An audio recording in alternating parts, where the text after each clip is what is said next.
maybe a few minutes late.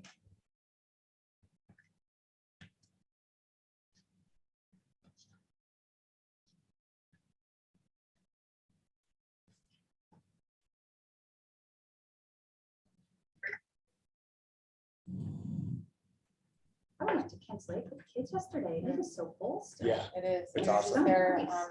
was that yesterday's, was Sunday? Yeah. and We went Faux there Falls is yesterday as still well. running pretty good too. Yeah, it's great. It was lovely. I just love the fact that we have that. It's just so nice. So nice. How many times do you go to the aquatic center? Oh, and I love the it's aquatic so center. crowded. I mean, we have But an it annual does. pass there, but still, it's Same, yeah. so crowded. So I had both of my boys on my paddleboard as I'm like Oh, trying to that's downhill. awesome. That's a good workout. Yeah, but I'm feeling it today. I am. Oh man.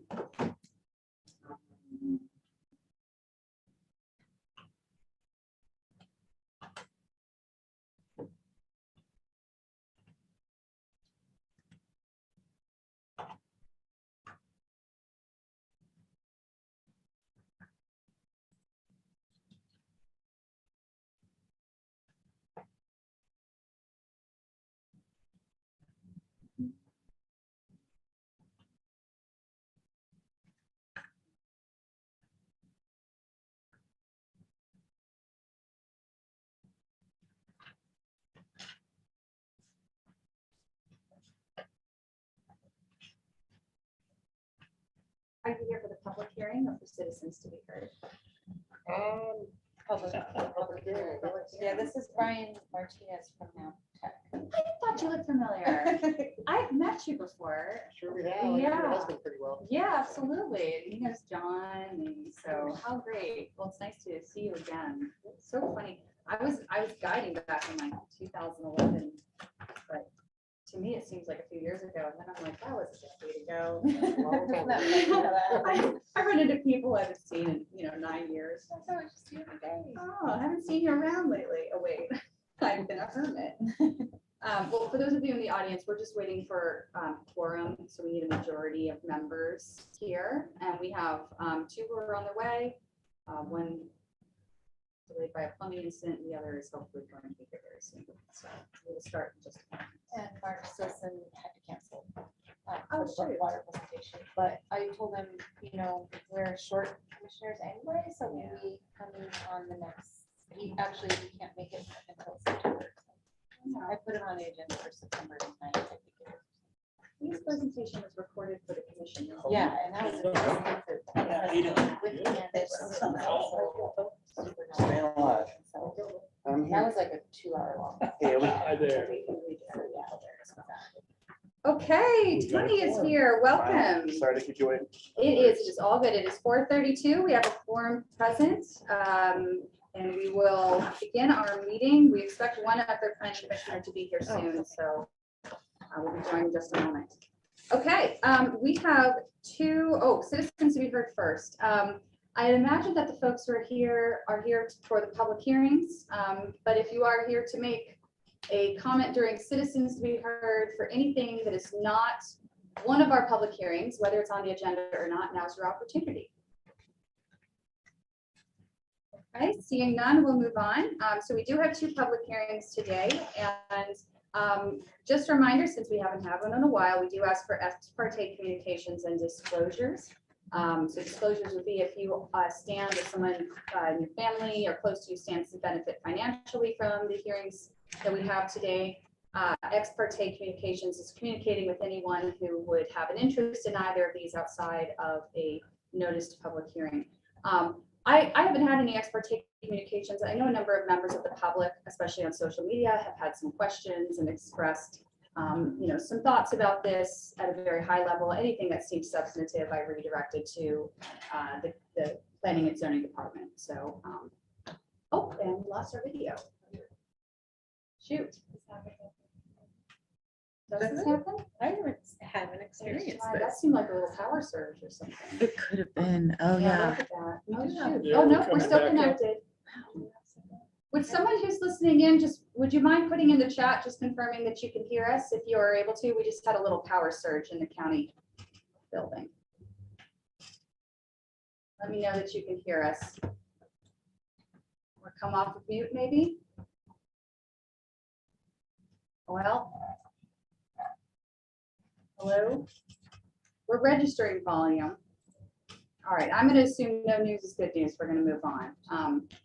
Check our speaker is, if our speakers are on now, Let's come on. just because I don't know if we need to make sure we can hear people.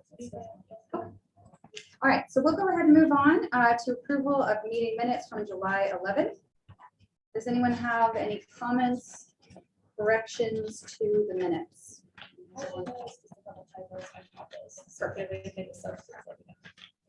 Perfect, and just for the record, you failed to be asked for Zoom. Nope, I did not fail. I asked at the beginning, but if you would like to make a comment during citizens to be heard, I'm happy to entertain that now. Mark, did you want to make a comment outside of the public hearing? Yes, please. Can you hear me? Yes, we can. Go ahead. I'm eagerly awaiting to hear Mark Stilson's report on source protection. And while I'm completely for source protection, I'm also for delivery protection. We find it interesting that the planning department and the county commission don't issue water permits, but Grand County Sewer and Water does. And I just would like the left hand and the right hand to be in sync. Thank you. Enjoy yourselves today. Thank you, Mark. I want to take this moment to let you know we had a last minute cancellation from Mark. So Mark will not be on our agenda for today, but if you go to YouTube, Mark gave his presentation to the county commission at their last meeting and it is recorded. And we are going to invite him to join us when he's available in September. So his full presentation will be there. I do plan to raise during future considerations a question related to DWSSA. So I realize that's towards the end of the meeting, but all of our recordings are available on YouTube if you're not able to stay for the full time. So thank you for your comments, and I apologize for that last minute change. It's too bad. Okay. Any other comments for citizens to be heard before we move on? Again, these are comments for anything that's not a public hearing today. All right. So coming back to our minutes, Jenna noted that there were a couple typos that she grabbed. I noticed a few of those. Anything substantive to raise as a concern or anything that's missing that needs to be addressed? I'd like to move that we approve the minutes with the typos corrected. Okay. Motion to approve. Is there a second? I'll second it. Okay, there's a motion to approve the minutes with the typos corrected by OB, seconded by Tony Mancuso. Any additional comments? All in favor? All right, that passes. Thank you very much. So we will move on to our public hearings this evening. There was a small agenda typo that we adjusted. We normally keep our public hearings as high up in the meeting as possible to save citizen time. So the first of our public hearings this evening is to solicit feedback on an ordinance to amend the land use code to allow a permitting cap for alternative dwelling communities and long-term camp parks as a pilot program. Before I open the public hearing, I just want to make a couple comments just so we have clarity about how this will go this evening. So generally with our public hearings, we'll begin with a staff report. At that point, we'll open the public hearing and invite citizen comment. Some citizens have also written letters. That is also a perfectly satisfactory way to submit comments. We do have two possible motions in the notes today, either or neither, I guess, is open. One would keep the public hearing open. One would call for a vote this evening. So when we reach that point, we can leave it up to the person making the motions, which direction they recommend that we go. We will ask for a motion to be on the table. There's Aaron, our 5th commission member today. We'll ask for a motion to be on the table before we have any substantive discussion about this particular ordinance. So with that, we'll move to our staff report. Okay, I'm just gonna provide the brief summary here in the agenda summary. So you guys have this in your packet. The proposed ordinance would establish a pilot program for permitting alternative dwelling communities or long-term camp parks within appropriate residential areas on parcels with a minimum size of ½ acre. This type of residential development would provide safe, dignified, and environmentally responsible living situations for residents who live in a more minimalist style, either by choice or by circumstance. This type of housing is also needed for seasonally employed residents of the Moab area who tend to prefer the simplicity and affordability of camping as opposed to a long-term lease in traditional housing. Dwelling types include KOA style cabins or tiny homes, modular homes, RVs or travel trailers, and camper vans or trucks. Currently, county code allows businesses in commercial zoning districts to designate up to 5 RV sites for employees on site on the same property that the business exists on. Many businesses have not taken advantage of this to date. Some claim it is because they do not have enough space on their property to designate for employee housing on site, and others have stated that the cost of water and sewer impact fees for hookups to the sites is cost prohibitive. If a property owner so chooses, individual dwelling sites within an alternative dwelling community could be condominiumized and sold separately, leased long-term or intermittently to seasonal workers who may come and go. The draft language does not currently include specific zoning districts or designated areas where these types of developments could be approved. The draft code does include development standards specifically designated to mitigate the potential impacts that alternative dwelling communities may have on a neighborhood. The application for alternative dwelling or long-term camping community would be a rezone for the overlay district. The decision would be legislative and would require 2 meetings, 2 public hearings, one at Planning Commission and one at County Commission. If the Planning Commission chooses, an eligibility map may be created to designate specific areas where this type of development would be most appropriate, rendering other areas off limits for the overlay district. It may also be appropriate or preferred to align the pending future land use designations with this effort and include alternative dwelling communities as a use by right through a conditional use permit in certain zones. All ADOs or alternative dwelling overlay districts or long-term camp parks would be prohibited from being used as nightly rentals. And that is all I have for the staff report. All right, thank you very much. Before we open the hearing, I just wanted to read a few of the statistics included in the ordinance so that I think it's useful to frame why this is being proposed.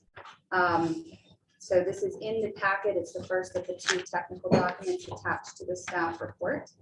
A couple things in here that I'll just read the statistics with no sort of additional editorializing. After just defining sort of the outline of the ability of the county to pass an ordinance such as this. The cost of housing in the Moab area has become increasingly unaffordable as the median home listing price was $792,000 in June 2022, trending up 85.5% year over year. And the median home sales price as of May 2022 is $694,000, which is unattainable by the annual household median income of $52,000. Whereas out of 293 known rental units, excluding senior housing in the Moab Valley, only 7 are currently available to rent. And out of those, 5 are 3-bedroom homes averaging a rental rate of $4,000 a month. And currently there are at least 50 residents on wait lists for various apartment complexes. Whereas the supply of rental units available for workforce housing are at an all-time low. Whereas the Moab Valley Multicultural Center reports the number of people they serve who meet HUD homeless program definitions for homelessness diversion, emergency shelter, homelessness prevention, and rapid rehousing and drop-in services is 165 adults and 98 children year to date. Whereas the lack of attainable housing can result in homelessness, undesirable living conditions, lack of funds available for other basic needs, and a decrease in the quality of life for Grand County workers and their families. Whereas according to a survey conducted by the Grand County Economic Development Department in 2021, 82% of employers reported the lack of attainable housing limited their ability to fully staff their company, and 65% reported having lost employees due to the housing shortage. And whereas many employers in Grand County are unable to hire and retain employees because of the lack of attainable workforce housing. So that is the text of the ordinance, sort of sandwiches by the standard language. With that, I will open our public hearing at 4:44. There are a few people available online for comment. I also see people in the room. So what I'll do is I'll alternate between online and in the room to begin with, and then I'll open up to the remainder of the folks in the room. Because there's a fairly small number, I'll just ask you raise a hand if you want to make a comment. So we do have someone at the table, and for all of our public comments, if you wouldn't mind stating your name and trying to keep your comments to less than 3 minutes, I would appreciate it. I guess I'm up. Yeah. I'm Brian Martinez. I'm with NAVTech Expeditions. And thank you guys for getting this far in this. And are we speaking about what was just read or the specific specifics of the ordinance that you guys are trying to put? You are welcome to make a comment on anything related to this issue. Okay, perfect. You know, I like the ideas of what's happening. You know, a couple of the things, the idea of car camping. I think that the word ban is not the proper term that we'd want to use, because there are people as well that camp in, I don't know, an excursion or in whatever. And I think just limiting it to vans, you know, as of right now might be okay, but you know, 5 years down the line, that might not be the, you know, the thing, and we could end up with problems with that. Because you know, people do live in all kinds of different types of vehicles.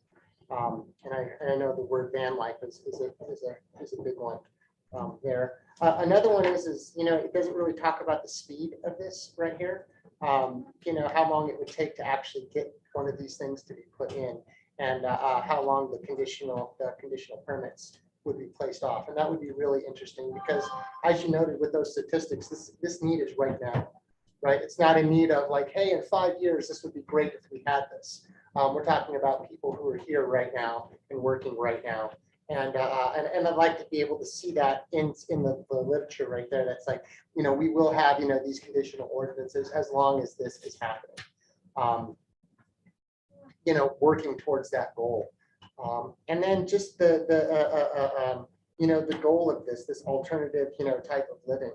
I think that it's great, but it seems like we're trying to put this into a KOA. The way that this was written right here. You know, and I'm not saying that I'm against any of the specifics in here or that it's unattainable. I'm just wondering if that's going to meet the necessary goal in the end, right there. And does this language really, does it accomplish that right there of making it to where these people can start off, and right now we can have it, and we can start making some progress towards, you know, whatever it needs to be in the future, so that, you know, what is it that these people can have a dignified, I don't know, Lisa, can you read me I don't have my paper in front of me of that right there, I just have the I can exhibit share right here.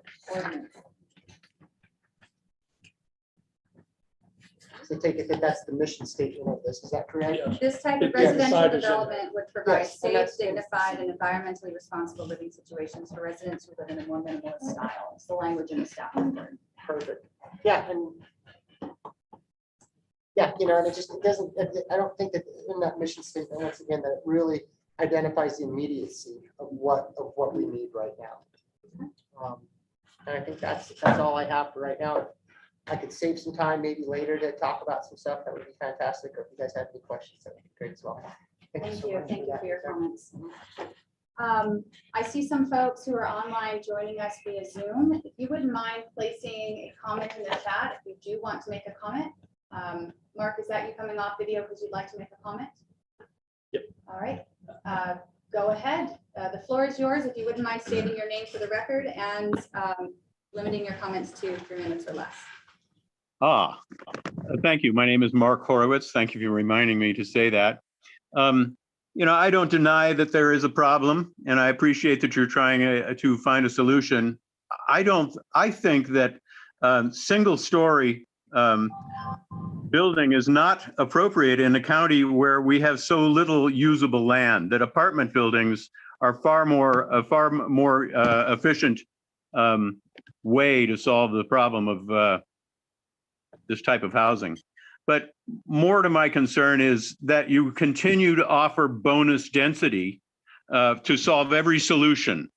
And for me, that concerns that you provide water hookups in 10, 30, or 50 more than the underlying zone. And I'm afraid that that will come to bite those who don't have a meter, or even those that do have a meter service, because when the drought hits us for real, there will be rationing, or well, there'll be rationing is my impression. And those of us who don't have a meter on a developable lot, we're paying those taxes, and those lots will just be out of luck, is my concern. Source protection, I think we need delivery protection. Bob, I think you know what I mean. I've heard a lot about, oh, well, we're learning to be more efficient and water wise, but I don't think that's going to do the job for the future. I see, this will be my last sentence, you'll be pleased to know, that we're trying to solve problems caused by poor decisions of the past. And I'm afraid we're creating the problems of the future by poor planning in the present. It seems, I know you're the decisioning body and so is the county commission, but it seems that these bodies solving the problems that they created, I don't know, it doesn't seem to make sense to have those who create the problems solving them. I think you're creating problems to the future. And that's all I have to say. Thanks very much. Thank you for your comments. Is there anyone in the room who'd like to make a comment next? Go ahead. Brian, do you mind if I ask if you step into the audience there? Different setup in here. Thank you. My name is Dan Stott, and as I looked over this oval, I think it's a fantastic idea. Those of you that have been working on it, it's been great. I had the foresight of seeing this 5 years ago, and I built my camp park as long-term rentals for workforce. So I'm already doing a lot that you're going to encompass here, which is great. I appreciate it. I like looking at this because, like I said, several years ago, I seen this coming, and 5 years ago, I built one. Urgency, as this gentleman brought up before, like I said, this is something that needs to happen last year, not today. So urgency has got to be happening. As quick as you guys put this through, that would be awesome. I'm going to add on to my camp park, and I'd like to see more of this kind of stuff happening. I have a waiting list of over 30 plus people, and I get at least one phone call a day. So it's ever growing, and it's a problem. And like I say, what I've been doing has helped, but it's not big enough to do everybody. One other comment I wanted to make on existing properties, commercial properties that you have limited to 5 or less, depending on their acreage, let's say. I would say make sure that you elevate that if the property can accommodate. I know commercial properties right now, people, well, I have 3 of them on my property right now that could be on somebody else's property, but they're only allowed 5 or less. And they've got probably 5 more acres than I do. So that can help. So as you go through this, if you look at it and plan that, I noticed that you're talking about expanding those sites for those people. Keep in mind, this is great going on. You got to give some of us some incentives to do it. I'm trying to keep my prices down. Impact fees, great. Hit the commercial properties up, the hotels, those guys, hit them up hard. But us that are trying to do workforce housing, give us a break if you can. You know, there's laws and ordinance and stuff out there that kind of tie your hands, but do what you can to help us. Like I said, I want to add more. The impact fees I paid for, I think 14 more sites got refunded to me because we didn't do it right away. And now I'm looking at 3 times the price for those impact fees. So that being said, those that are working on this, I think it's a great idea. Let's hammer this thing through. Leave an area in there that this is kind of like a living will. It can grow. We can add to and change it. That's all I got to say. Thank you for your comments. Is there anyone else joining us from the Zoom meeting who'd like to make a comment? If so, if you wouldn't mind raising your hand or putting a comment in chat, otherwise we'll move on to folks in the room. Okay, seeing none for the moment. Is there anyone else here in person who'd like to make a comment? Hi, folks. My name is Sam Van Wetter. I work with the Rural Utah Project here in Grant County. I work on voter enfranchisement and building an active citizenry who will be prepared and invested in solving the problems of the future.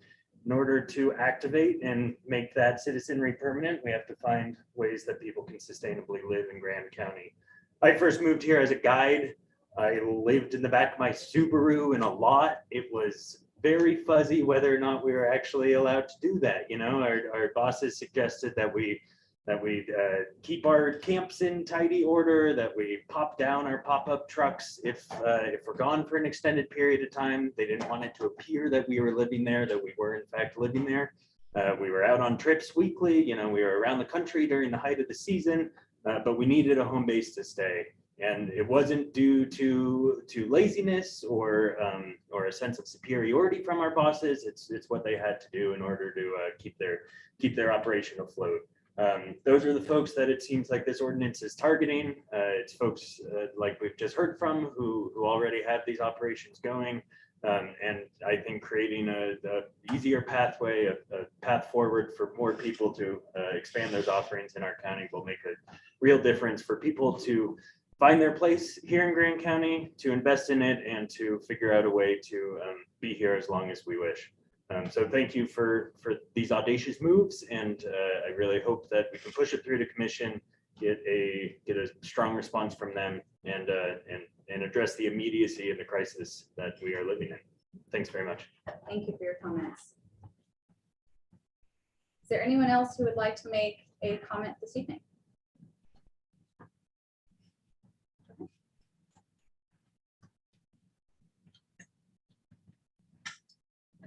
My name is Reed Pendleton. I'm not going to take a lot of time because I already submitted like a 4-page letter to you guys earlier today. I agree with a lot that's been said. I just disagree with maybe how it goes about, and I addressed that in my letter. I just want to make sure that this is done right the first time. Kind of like what Mark was saying earlier. I think some of this is a result of bad policies and decisions in the past, you know, that have had negative, you know, effects on certain types of housing. And the one comment that I did want to bring up that is in the draft here, it's actually in the purpose. So you list modular homes as maybe one possibility. I could see that as becoming a problem. So for instance, I have a 3,000 square foot modular home.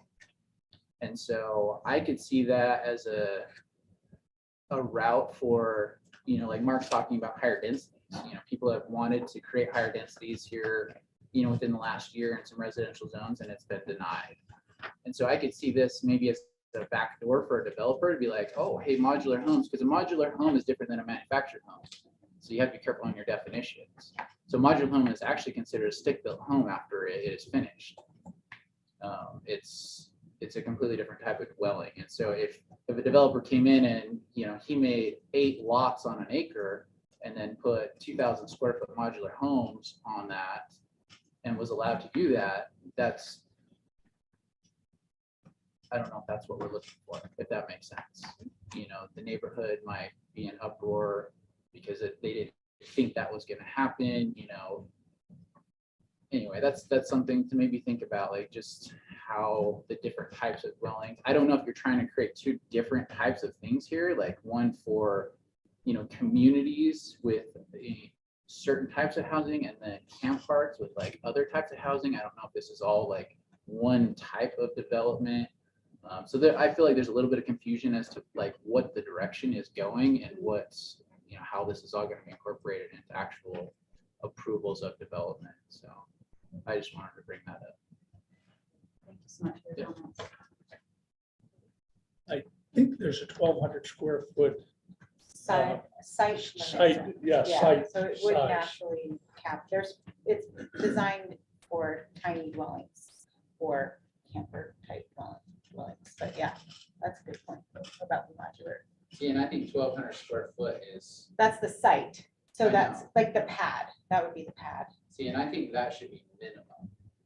Oh. Like an RV site and a campground, 1,200 square foot is considered a small RV site. Oh. When you have a 40-foot fifth wheel with a dually pickup truck with quad cab, and you gotta park that there, I mean, that's gonna consume the entire site with a picnic table. And when you consider these as residences, and you got a husband and a wife that have 2 cars, or maybe a side-by-side trailer or a cargo trailer with the rest of their stuff because they live remotely and they're traveling, every year. Like 1,200 square foot is actually, I consider it small. I mean, when I built my long-term park, they're all minimum 1,200. Most of them are 60 by 30. So it really depends on the type of unit that you're gonna put on the site. Yeah, I think we want some flexibility there. So if somebody wanted to design something for smaller type camping situation, then that could be allowed. But yeah, I appreciate your comments. And I'll just, 2 things I'll clarify. One that I think is not commonly known, if we do go the direction of an overlay, that an overlay in Grand County requires a master plan at the time of the application for the overlay. So that is something that I just don't think is commonly known when it does reach that initial public hearing. Well, I'll leave it at that. Some of these other will come up in conversation. Okay, is there anyone else who'd like to make a comment? I have a question. Hold on to that for one moment. Just going to make sure there's no additional comments. So given the fact that we have 2 potential staff recommendations and one does include maintaining the hearing is open, I'm going to leave the hearing open for the moment. So if there are additional comments that people want to make, if you just raise your hand, we'll make sure to accommodate that.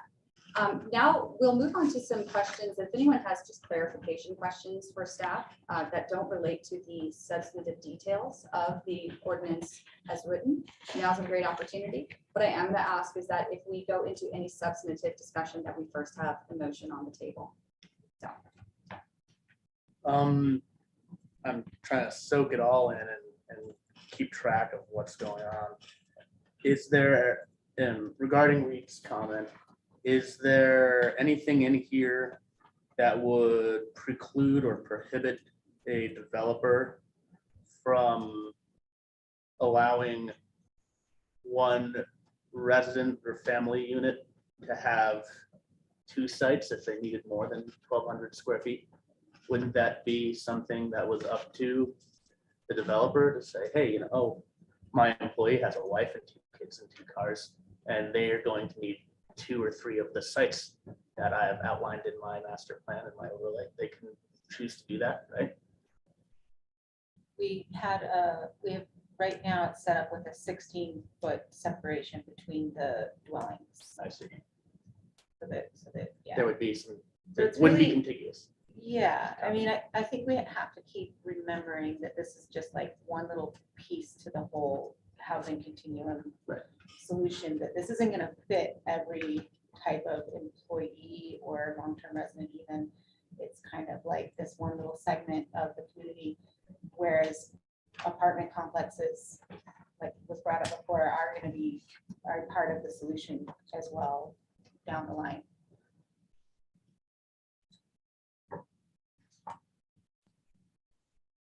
Quick clarifying question. I'm not seeing it in here, but I thought I remember reading at one point that they can't, the properties can't be subdivided. They could at kind of best in terms of selling them off, be kind of minimized.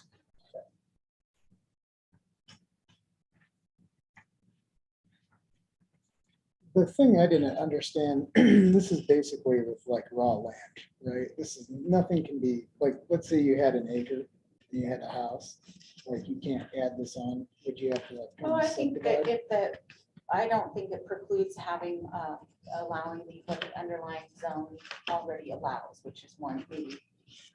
Generally, it's one residential, one residential dwelling, primary dwelling. Mhm. So, yeah, I don't see that it would preclude that. Okay. You know, I guess all would of all them. have to be within the underlying zone's maximum building footprint coverage percentage. So you have to, you can't just like, wouldn't be able to build out the entire lot with structures without having some kind of space that's preserved. Right, okay. Since I imagine there will be some crosstalk about some of these questions, again, unless there's anything that's just fundamentally confusing as it's written, I am going to ask that we have a motion on the table before we continue discussion.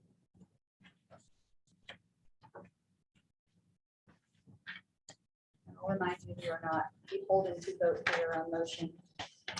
We also can accept alternate motions later in the meeting if you so choose before we call the question. I move to send a favorable recommendation to the county commission to approve the proposed ordinance to amend Article 4 of the Land Use Code to establish a pilot program for alternative dwelling communities and long-term camp parks with the following, well, no conditions. Is there a second? Yeah, I kind of like that one too. Well, that opens our discussion. So we have a motion on the table by Steve, seconded by Aaron, to send a favorable recommendation forward with no conditions, although we may choose to add amended conditions throughout the evening tonight. Table's yours if you wanted to discuss the reasoning behind it. Overall, I like where this ordinance is at this stage. I think there are going to be some tweaks that we probably want to make, but in the matter of urgency, I want to get this moving. We'll have more, correct me if I'm wrong, we're going to have more public comment period as this goes to the county commission. And so maybe that's where we catch the last tweaks. And so let's keep it moving forward. With that being said, I do notice that the staff's recommendation is to continue holding open the public comment period. I'd just be curious reasons for that. Just maybe there's something I'm Just no, glaringly it was missing. purely coming from kind of our standard operating procedure as a planning office, just to gather as much public feedback as possible. But we also are under, this timeline of urgency that is being felt. So that was the only place of reasoning from us, is just that gathering more public feedback is always a good thing. But I feel like we're getting a lot already, and you're right, we are going to have a whole nother public hearing for county commission. So Aaron, did you have any additional comments to make on the reasoning for your second? No, that was it seemed like that was the more rapid option. And that's why I would choose that one. I know I have some questions and some comments about what's written, but I want to first share the table. Did you have any comments you want to make? Well, I would probably, if I were making the motion, but I'm not sure because this is what we're going to find out, but I would like a map. And, we could, this motion might eventually have something that suggests to the county commission that they have some sort of map. I'm not sure whether they prefer us to do it because it's work that they may not want to do. I could imagine them sending it back or a map, but I think from comments we've received, people are concerned about where this just might be placed. So I would love to see a map at some point. Very minor in the whereases. I was surprised by quite how dramatic the whereases are. But the very last one on the first page, I would ask that somebody give some evidence for it. Whereas the supply of rental units available for workforce housing are at an all-time low. I wasn't here in the uranium boom. But I would wonder if that is actually the case, and it wouldn't, if it's not the case, you could just strike it as a powerful statement already. Yeah. Totally. Good point. I did notice that was one of the few whereas statements that didn't have a footnote citation. Didn't have a footnote to it, and I'm glad to hear. I was actually confused on the part dwelling units shall be a minimum of and a maximum of, but now I realize that's not the size of the structure. I was worried about the minimum being too high for a tiny house, Right. but I now see that in terms of Reed's comment, I guess if it's a 1,200 square foot maximum for the building site, it couldn't be any bigger. And I do understand you saying that we aren't trying to solve all problems. But it's an interesting comment. I hadn't really thought about what size that should be. And I guess I wouldn't go down this rabbit hole if you made it bigger of saying, well, then maybe you can't have eight sites per acre, depending on the size of the, I don't want to go down that rabbit hole. So I'm probably okay with that. But an interesting point. You don't mind, for your existing sites on your workforce count park, what is the, maximum lot size or minimum lot size or So sites? all my sites are 1,200 square feet. And as Reed stated, you get a big 40-foot fifth wheel. And there, I actually have a 42-foot toy hauler in a site with one pickup truck. And that's about all you're gonna get in. But it does fit within that footprint. Yeah. I got a little picnic table outside, and that's, like I said, that's about it. Cabins, they're 400 square feet. Bedroom cabins. Well, I have a family of 4, so a husband and wife and 2 kids, and 2 bedrooms. They have 2 vehicles. They love it. It's small, but once again, they said it's great. Of course, your kids are small too. That cabin and 2 small vehicles fit just fine. I would imagine if, well, I've had people in there in the past with 2 pickup trucks, and it was a little tight. But 1,200 square feet, no less. Go a little higher. Thank I'm done for now. you. Um, gonna switch gears here and look at the site configuration paragraph for a second. And I notice it's, I imagine it's sort of architectural dogma right now, but it says that they shall implement design features that create an appealing and active interface with the fronting roadway. And active interface is what caught me. In what I was envisioning when we undertook this and allowing employers to provide greater housing, usually the interface with the fronting roadway is going to be a point of sale or a storefront or some brick and mortar that will have nothing to do with the employee housing that's usually in the back of the lot, away from the customers. So that just, I know that's sort of like a planning dogma statement, but that might not be the most appropriate use of what we're trying to do right here now. Might just scratch that, just a thought.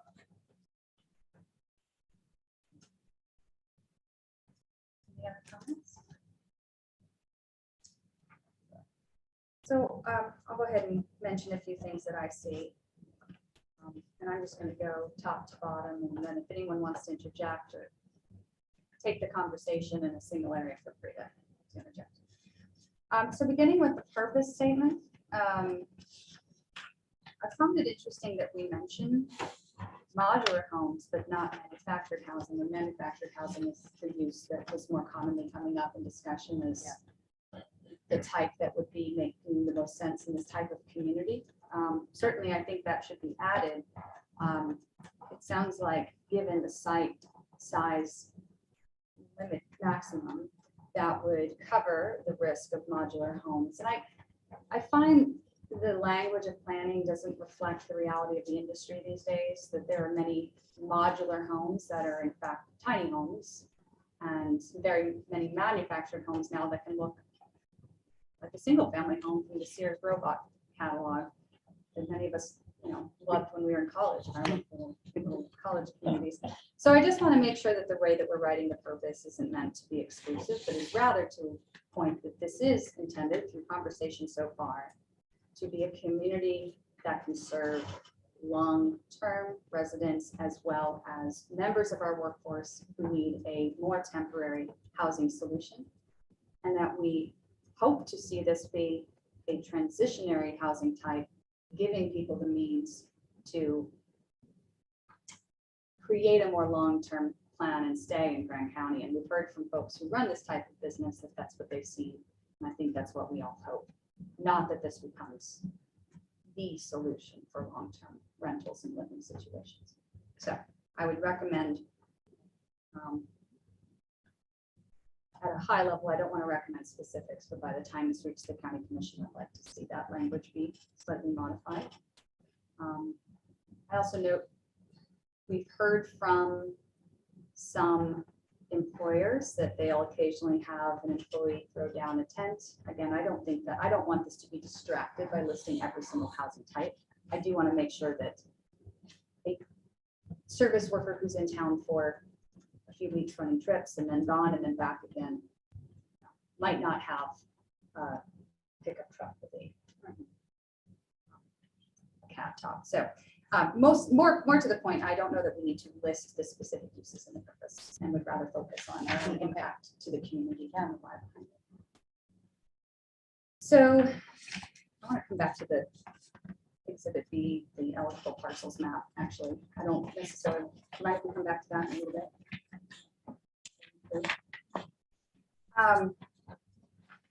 Just want to call out, we list 4 things as findings that the commission shall consider when making a determination on these proposed developments: traffic, noise, relative benefit or impact on the supply of workforce housing, and the appropriate location. We don't, we sort of capture it in terms of relative benefit or impact on supply of workforce housing. I recommend that we add in here something much more explicit, such as the number of available units in this cost point compared to the demand from the local economy over the last year, because that gives us the ability to set a ratio and alleviate some of the concerns about when do we accelerate something like this versus when do we maybe decrease. So I would just, can I make a comment? Please do. We did have something like that in your previous draft, and I think we got a little trepidatious about how we are going to be able to track those numbers and come up with that data. But I'm excited to say we have our Vista coming next week. She's going to be starting, and she's going to be working on housing. And one of the things on her task list that we've set out is to start a database that would be tracking long-term rentals in the whole county and the city, the whole valley, basically. And we don't really have very accurate numbers. And when I looked, when I did the research for the ordinance, I was able to come up with those numbers just based on what the PASU numbers are for what they track. But that's all kind of apartment complexes that are designated for affordable housing, and then there's I looked on Zillow and all the usual places, but there's probably a dozen or so property management companies that we won't be able to get numbers from. So that is something we hope to get better data on, and I think it could be doable to track this. So I'd like to have a ratio like that. Would be nice. I think an explicit ratio would be great, but even in the short term, the fact that we do have quantitative evidence in the ordinance text itself of the very obvious need for this type of housing, including something to the effect of revisiting that status in the decision-making, because recall the county commission has to justify the decision given the considerations that are outlined. So, and I didn't know if there was anything else, especially Steve, I know you've been particularly interested in this question of how do we ensure we are being intentional in making these types of determinations. Was there anything else you would like to see in the consideration list? I don't mean to put you on the spot. Well, you did. Sorry. No, I don't have anything right now. Okay. My only thing with the map, Do like, you mind if we come back to the map? Oh, Because I'd sorry. love to actually pull up like a map of the county when we get to that. Do you mind if I Yeah. just? Thank you, Ryan. I'm just gonna keep going down the ordinance and then that particular item, I just want to come back to it.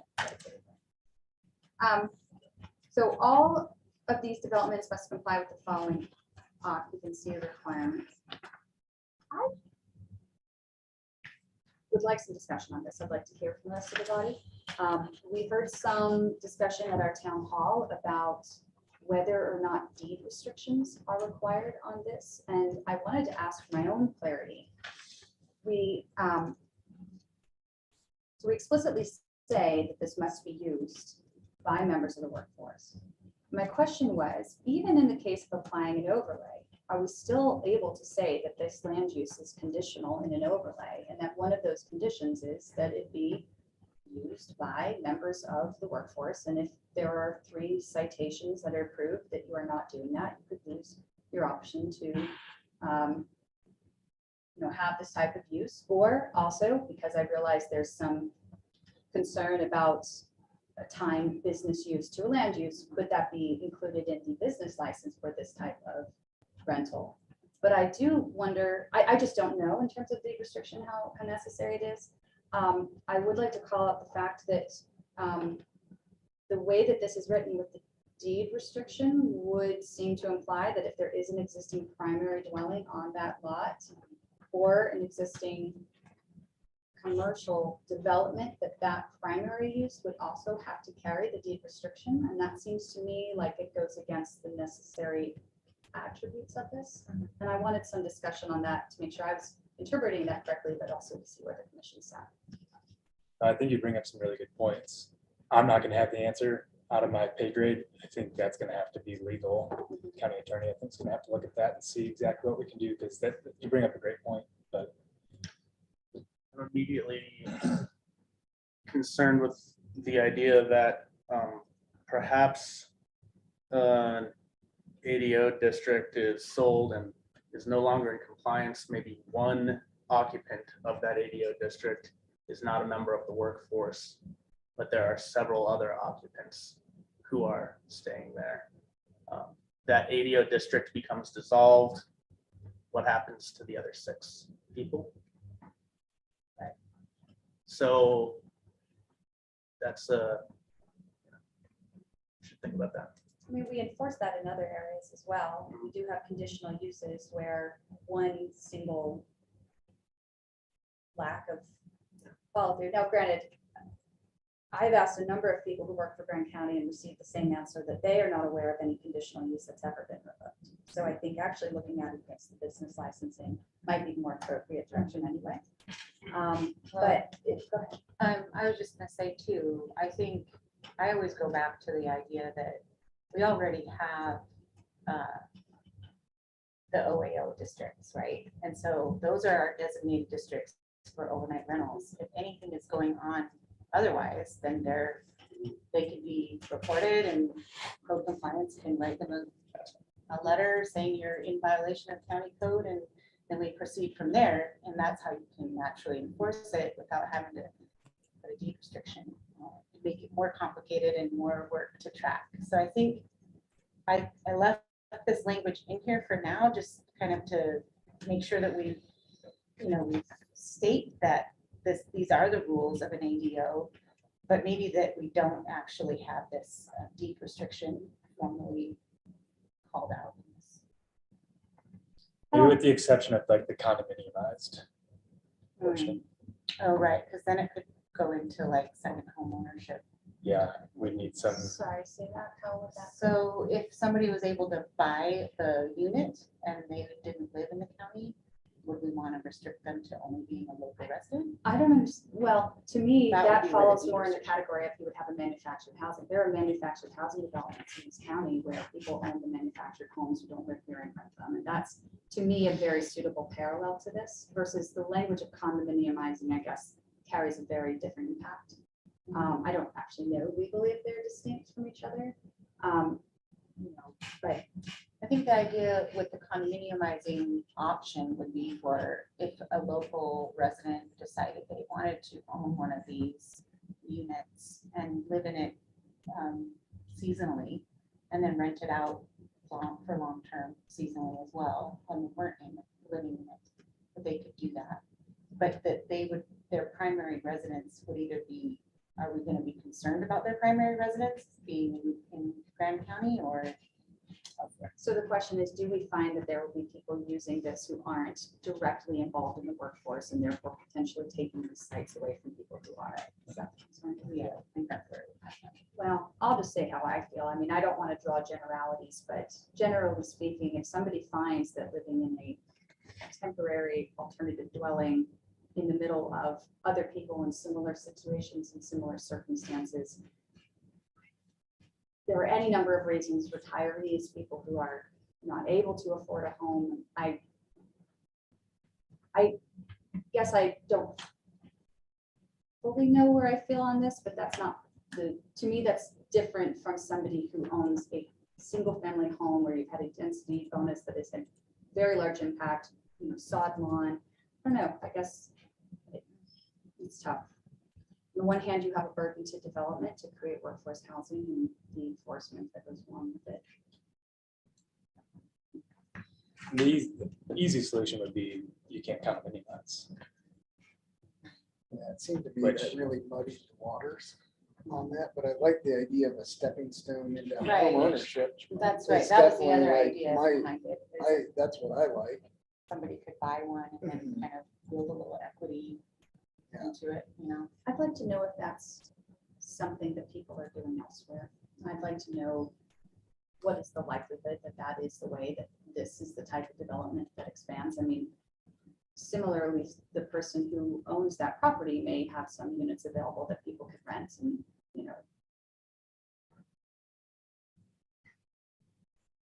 I just see that as being very attractive to people, like, ooh, I could buy this like little thing and like come to Moab for like a month. and then- work here for a season and then when they're not Yeah. working, they could rent it out while they're gone, but That- not overnight, of course. that I think we need to look at our definition of workforce housing then, because, and we're looking at that, that's on our future agenda. If you come here and you work here, even if you only work here part-time, you're still contributing to our economy, and we have many employers in town who Yeah. need that type of seasonal or temporary worker, and that, could include any number of nonprofit events and things to that end, as well as influxes of guides who come in during busier seasons. I don't want to overthink this. I realize we want to be very intentional, but I feel as though the more we simplify this, the easier it will be to catch loopholes, and we can always expand and grow if the need is there. I'd rather we simplify to solve the need. And if we need to include an eligibility map or other parameters in order to feel comfortable making that first step, personally, I'd rather do that and pilot it and see what we learn. That's the other thing is this is being framed as a pilot with the intent of the county limiting the number of these properties that they bring online initially so that we can see, oh, wow, there's a huge need for people to be able to buy some of these units and rent them out because folks can't afford them for themselves. And at that point, I feel like we can get this. Fun word. So, yeah, that's terrible. I have read this several times, but is it in this proposal that this is a pilot project and only to be used a little bit? I must have missed. Oh, it's in the motion. We don't actually have a number though to cap this. Yep. So originally, we talked about it being kind of similar to the HCHO overlay in terms of having a cap and having an eligibility map.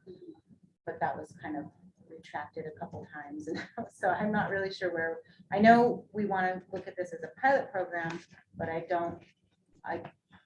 would be good to have some direction in terms of have it at a certain number of developments or.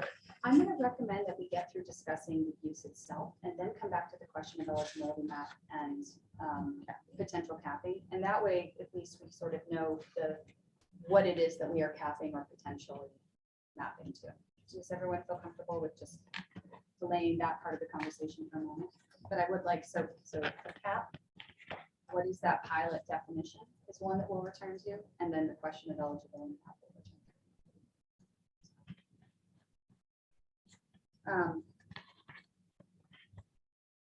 I just made a note, Aaron, there was a comment about gray water use, and I know you've been talking about that, so I didn't know if there was anything in the utilities, waters, and wastewater management that you wanted to bring up. I did have, so two folks, I mentioned that some folks on social media expressed that they might be interested in something like this, and I directed them to the planning and zoning department. Both of them raised, and then we heard again tonight, impact fees. And I realized WISA is not a county subsidiary, and so there's limits.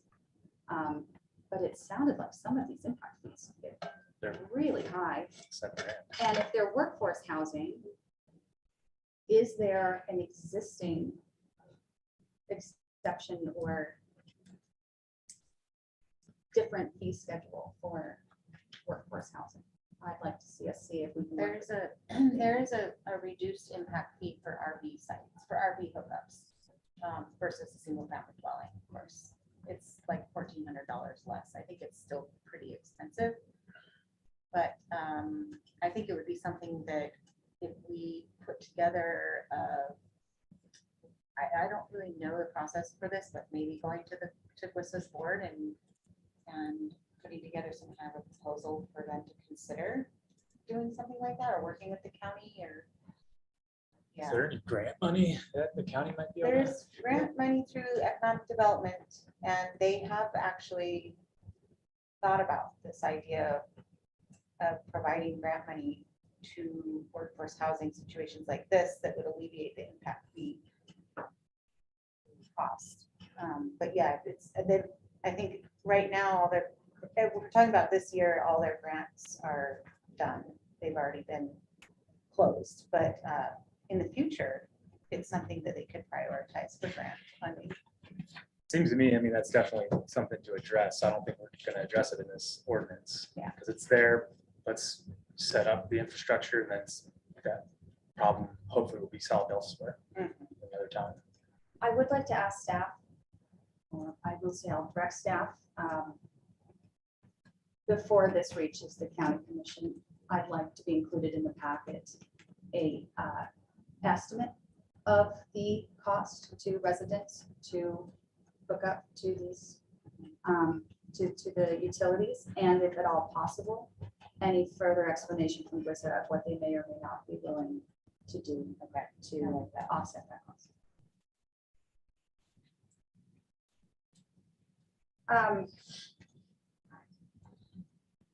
One thing I noted by the time I got to page 3 is we begin to talk about dwelling sites, and we don't define dwelling sites and what that means. So for example, I raised that there may be a primary dwelling on the property, or a primary use that is not a dwelling on the property. And I think we need a definition in the code of what a dwelling site actually means. And do we need to, I would like the minimum lot size to actually not be the specification in the existence of an existing primary dwelling. I think it would like something to the effect of undeveloped land on the lot. And is there a way, this would have to be defined in the master planning, and maybe potentially we can look at the PUD definition as a guide for this. If you have a primary dwelling, can you then shove 8 units onto that acre, or would that primary dwelling count for some portion of the developable lot sizes so that the remaining was based off of that? I don't know how I would put that into a formula. Well, we have Hopefully that's clear. minimum lot coverage that's already set in the underlying zones. So by having to adhere to our minimum lot coverage percentage, I'm sorry, maximum. Yeah, thank you. Maximum lot coverage. They would have to adjust the amount of units they could put on a lot if there was already an existing structure. I think we can point to that then and just clarify that these need to. And that's in conform. there. Yeah, the underlying maximum lot coverage I think it's in there somewhere. I don't remember that. It may be like. I think it's under height, density, and scale, maybe.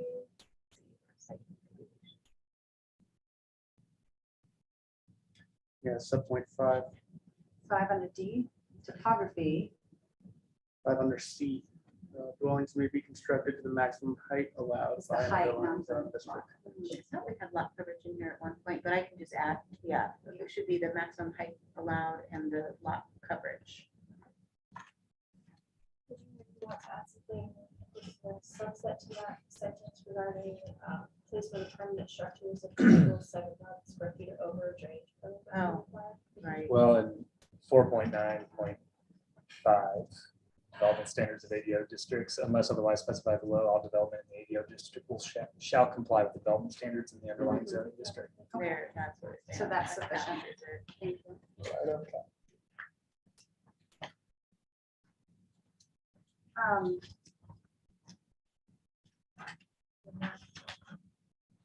Trying to do my handwriting.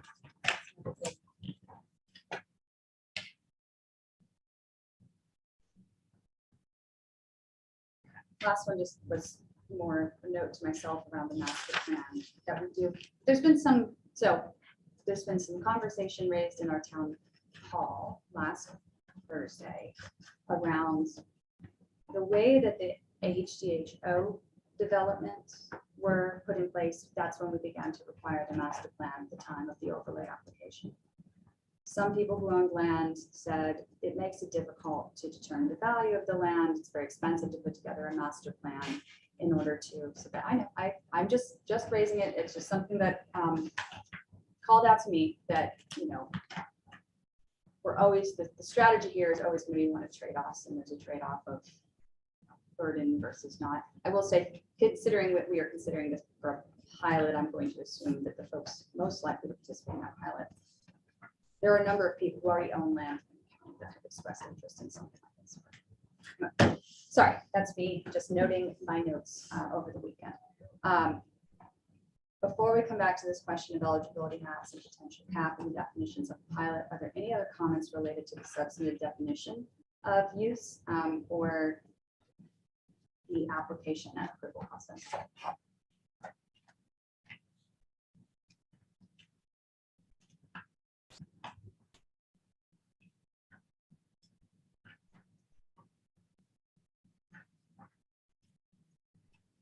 And some of the, so one of the public comments that we received, there was some concern about RVs being used as, well, ADUs, which we're not discussing right now. If you don't require a bathhouse to be built as part of the approval of long-term camp parks where the van lifers, tent campers and RVers without usable plumbing to go, but I believe this requires hookups or in lieu of, if you want to allow. Individual site hookups or a common bathhouse. So the landowner would just not be able to do it if they didn't have. One second. Actually, you know what, because we still have the hearing open, just because this is a comment by Reed, Reed, do you mind coming up and just, what I'm going to do is for the sake of equity, rather than invite you to extend your comments, if there's any questions about your comments, would you mind? Well, I just wanted to clarify Yes, that please. one Yeah, that'd be specifically great. since you brought it up. So I look at it more as, you know, if like for a developer, like we can go in and we can build a site plan and say it's, you know, 10 RV sites, they all have full hookups. Great. We get a plan, we get a bill, we put everybody in there, and then we don't have a bathhouse. So, I mean, that, and if we choose not to do a bathhouse, then we can't rent to certain people. Right, exactly. And so if nobody chooses to do a bathhouse because it's expensive and they don't want to pay for that, then you are excluding basically a bunch of workforce service people. They still don't have a place to live. And so it's not necessarily like on the approval, because if you provide full hookups, then you're exempt from a bathhouse. But if you're constant have turnover, like for instance, I have a resident right now that does not have functioning plumbing in his RV. And so we're still renting to him, but I have a bathhouse at my nightly rental and we allow him to take showers and use those facilities. And he was okay with that. But if somebody else were to build that and he lived there, then they're having to go to my place, or they're having to go to, you know, their friend's house, or like they have a place to sleep, but they don't have functioning facilities. Right. And the developer doesn't necessarily, will never put that in necessarily. You know, if they just want to collect those rents, you know, they'll put van people in there or car camping people in there. As long as they got their money, they don't necessarily care about the infrastructure unless it's being constantly monitored. You know, if the health department is coming in on a monthly basis, okay, who's renting each spot? Do they all use the hookups? Oh, this one's not using hookups. You need a bathhouse now or I'm shutting you down. And so that's the gray area that I just wanted to clarify. Yeah, that's a good point. You know, like if you're not going to require it, I think it does create some issues. And I mean, it's obviously up to the developer, but then you're going to subject some people from not being able to rent these places. So that's just what I wanted to bring to the table on that. Thank you. I hadn't thought about that as far as the developer being inclined to not build a bathhouse and not renting the sites for workforce that may have camping situations that aren't self-contained. I mean, that could just be the nature of this kind of development, that the developers would gravitate towards something that's a little higher end where everybody's hooked up versus the, what Rita's saying, like, you know, Sorry, isn't it just the state health code minimum that like if they're not going to do hookups, they have right, they have to put a bathhouse, but they could, with our just basic economics of it, like Why would they ever developers choose? may choose to just not do the bathhouse ever because it's more expensive. We've had a number of employers in town suggest that they would be interested in Right, taking we do advantage of have- this. And I we do think this have is a that. place where the market is telling us that there are some private landowners that see an interest in developing something that is more a RV camp park for long-term workers, and that there is a demand for people who want that type of living or need the type of living and can access it. I have been tracking on Facebook the number of comments left by people who say, I have an RV, or I've just bought a manufactured home. I need a place to park it. Does anybody know where I can land? And I see people say, well, I live in San Juan County. I've got a field. You can park there because it's allowed down there. So we know that this is a demand. We also know that there are many employers who have reached out and said, we need a way to allow our more transient workforce and some of our longer term seasonal workforce have a place to stay. And that they have explicitly said that includes cars, vans, in addition to traditional RVs. So again, this is one where, So personal note, I'd rather simplify and learn. there's Right. nothing in here that says, and this is completely hypothetical. I am going to allow my staff to use the indoor plumbing at my facility as the bathhouse. A lot of places have washer, dryer, and shower already built. It's not like I have to call up Boom or CXT and install another bathhouse if I'm not doing water hookups. I Right? wonder that would be a health department question probably, to see if that would be allowed. Yeah, definition of bathhouse seems to be what I'm getting hung up on, because there's plenty of people who right now just allow their staff to use their commercial facilities. We define bathhouse in the existing OA camp park definition. And I know in the land use steering committee meeting, which both the health inspector and the building inspector were in attendance, that particular use came up, and I believe I recall them both saying that that would be sufficient to this use. So we should confirm, but that has come up with existing conversations. Seems like, there's two visions of what's going on here.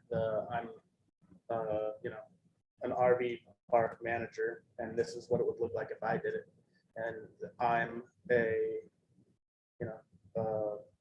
employer, that my business isn't accommodations, and this is how I would do it. I think what I'm seeing here is doing a pretty darn good job of trying to straddle two very different kinds of commercial activity. How would you call them very different? If you don't mind helping me understand. Yeah, a rafting company is not set up or intended to be a place where people live full-time. An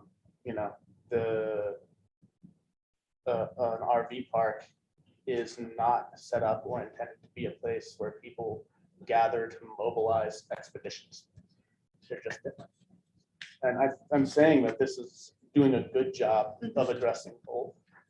But it's,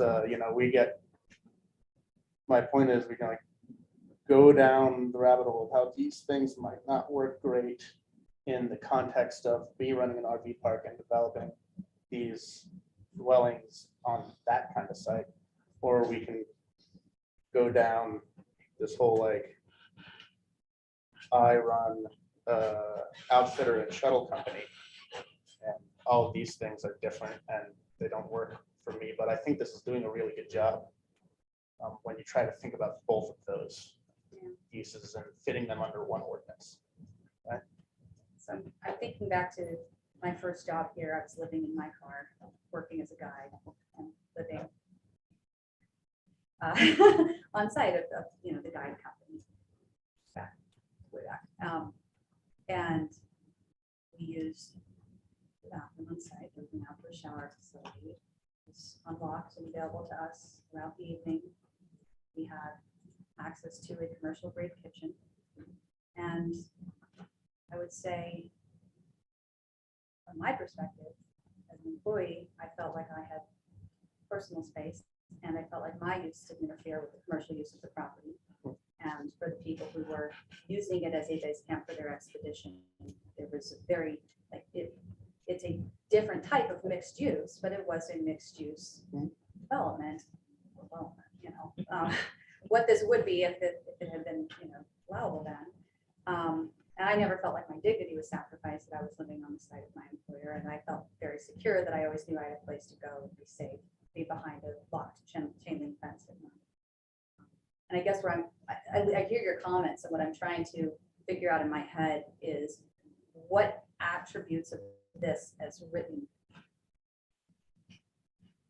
would be in direct conflict versus the tenor of. I think you misunderstand. I'm saying there isn't very much conflict. I think this looks good. Oh, I'm sorry. I thought I heard you suggest that I maybe know, we should this be. is looking at doing the- a good job. Oh, well, then we're in fierce agreement. I think So I what you're appreciate even saying, that. like, we should even make it clear that a commercial place can use their setup for this. Is that what you're saying? It's not, it's a little Well, fuzzy on that? in commercial zoning, we already have, this is actually a little bit separate because we Okay. have accessory, what is it called? Accessory dwelling for employees, whatever, Yeah. in our code already. So, and we don't, in that section, it's very short. There's hardly any built development standards with it, right? Jenna, I mean, it's kind of like, just give us a site plan and show us where your 5 RV sites are, and you have to hook ups, and we'll serve from Wessa. But it doesn't require you to have a bathhouse if there are no hookups, that kind of thing. It just says you have to have hookups to each site. So, yeah. I want to take a moment here and acknowledge we normally have citizens to be heard at 5:30. I'm going to continue our conversation. So if you are waiting to make a comment on something that's not on the public hearing, I will come back to that. And then we had somebody who gave a comment earlier. If you want to come up, Brian, really quick, just from the perspective of somebody who's running a guiding company, since this is part of the discussion. Did you want to just? I did like that idea of the restrooms and, what kind of cost that's going to come in there. The restrooms, I mean, I can just completely see that as a standard, should be inside of there. But the one that I am having problems with is the communal kitchen inside there. Most of my guides, they don't cook. They don't. They all eat out. They eat the food that comes off the leftover trips. My biggest thing right now when I'm looking at it with a contractor is putting in a whole kitchen, just because each individual site's not going to have gas and power. I mean, the bathhouse could have that, but I see that communal kitchen as a big limiting. I mean, that's going to be a major expense and a whole other building to be put up for something that I don't see being used. Like we said, I mean, if they were, as they do now, use our commercial kitchen, for things that they could use, that would be fantastic, or an alternate, something other than having to bring in power, basically bring in a whole other structure into the place. That would be fantastic. Thank you for the clarification. Yep. Is that something that was more around sort of the quality of life attributes here, or was that required by the health department? Not required by the health department. I think the main thing was having a source of potable water. That's required. But then the idea of the communal kitchen would be, it could be as simple as something where it's just an outdoor space where there's a sink and just a wash basin and a place to grill or something like that. Well, it I don't uses think- or language too. Sorry. I Yeah, Really, but. if you're not providing hookups Oh. to the sites, then you need to have this communal facility. I would like to see that not be required. I think, so Tony mentioned these two uses of more short-term accommodations. This would also accommodate a tiny home community, for example, which is a very different quality of development, or not quality is the wrong word, excuse me, intensity, Infrastructure-wise. sort of the general feeling of it is very different. In that place, I think there have been many really positive examples of tiny home communities constructed around, particularly the West, where you have communal spaces. So it doesn't just feel like you're living in these tiny boxes, but I don't know that it needs to be required. I'd like it to be something that can be allowed. We're in a spot where we see urgency in this particular user group, which is our existing workforce that for any number of reasons cannot afford, or for whom it does not make sense to have a single family home or to live in a rental, lack of units as well factors into that, which is part of the reason behind the pilot. Again, I'd love to keep this as simple as possible during the pilot phase and look for people who express interest in, for example, a tiny home community, and then assessing this against it and then coming back and revising as we learn the actual market needs versus trying to solve for every use case. I'd rather solve for the one that is most necessary and then minimize impact on other uses until we have more information. So that's my opinion. Let's quickly talk about potentially the eligibility map and pilot definition. You raised that earlier. Is that something you'd like to start the conversation? Could you say it again? I was looking at kitchen. I finally found it. We finally found it. This is the question of should we have an eligibility map during the pilot phase? I just think, from comments that came in, some of the comments, in fact, that got sent out today from people, people would probably feel safer about their communities if there were a map that in fact said, now I'm not going to say this is the right place to put it, but it was in the highway commercial zone or some other place that they didn't think it would get plopped down in a small place in Spanish Valley where they think it would hurt the community. So it is always kind of nice. We tried doing this with the HDHO, in terms of having places where people came in and we talked about, well, what would the map look like? Where would you put these things? So I think it would be helpful to have a map. Do you have an opinion on what should the map say? I don't actually know exactly what the map should look like. I think that we should have a discussion about, should this be in fact in areas that are undeveloped? Should it be close to town? Should it be in a highway commercial zone? But we've not had that discussion at all. This way it looks like is the people who want to put this up. And I do like the overlay thing. Then the county commissioners are going to have to decide, well, this doesn't look like an appropriate place. So I think if I were in the county commission, I might want a map. But in terms of where that should be, I think that's a tough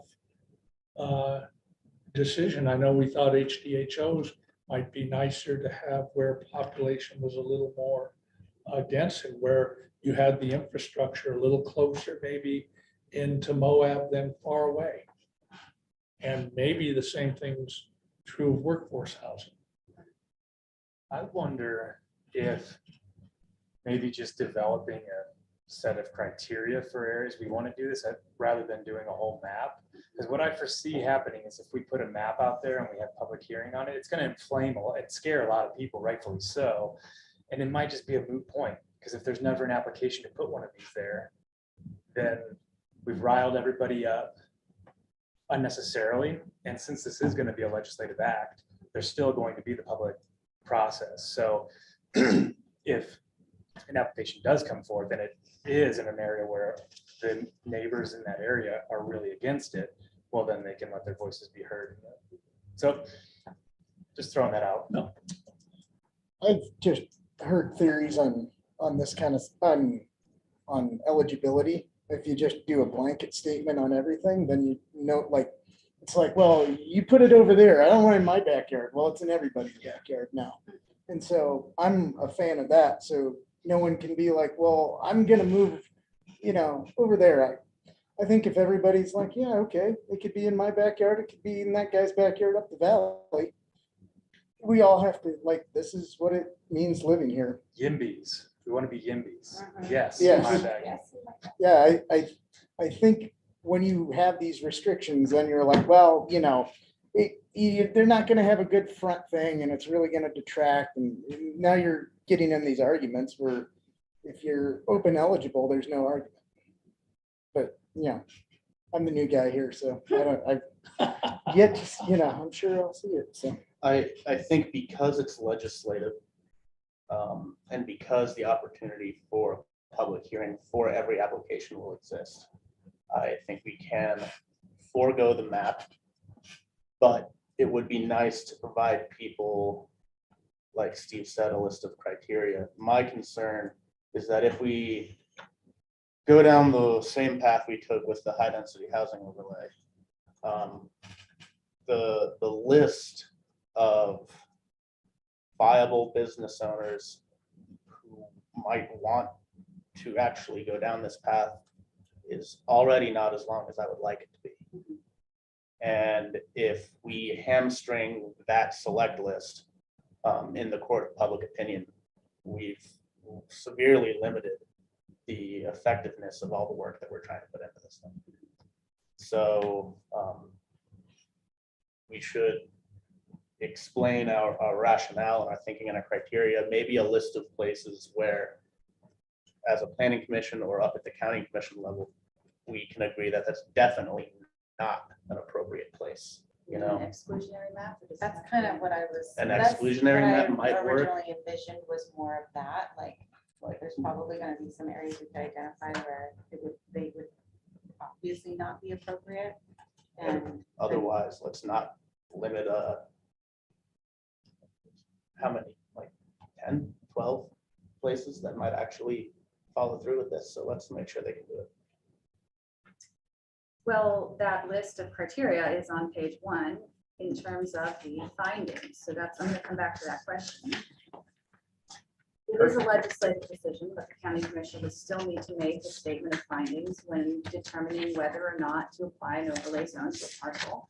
And we should be clear what are the considerations that we would recommend that they look to in order to make that decision. So we have traffic, we have noise and nuisance to adjacent properties, and that one actually I troubles me because what is noise and nuisance? pretty wide open. I think it's too wide open personally. I think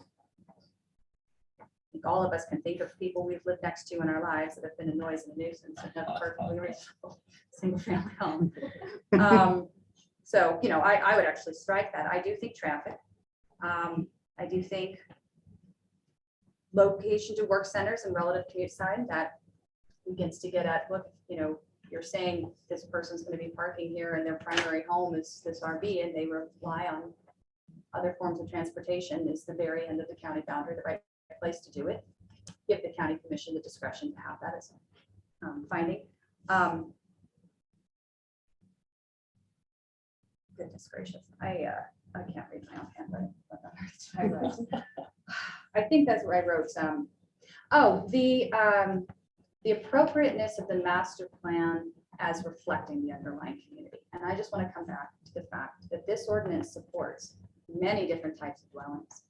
And a residential tiny home community with abundance of open space, communal kitchen or communal gardens could be a very appropriate, members of the county commission have pointed this out, people pointed this out in our meetings. Rural character really is not a standard definition. There are areas in our rural areas that are quite dense. I mean, we have manufactured housing parks and developments in our rural areas. So what is rural character? You know, if the emphasis is on communal open space and surrounding properties, then maybe a strictly RV site type development isn't appropriate there. But if the master plan reflected a different type of use, I would like to see that be something the county commission can consider. So I would recommend we add appropriateness of the master plan reflecting the underlying community in that list.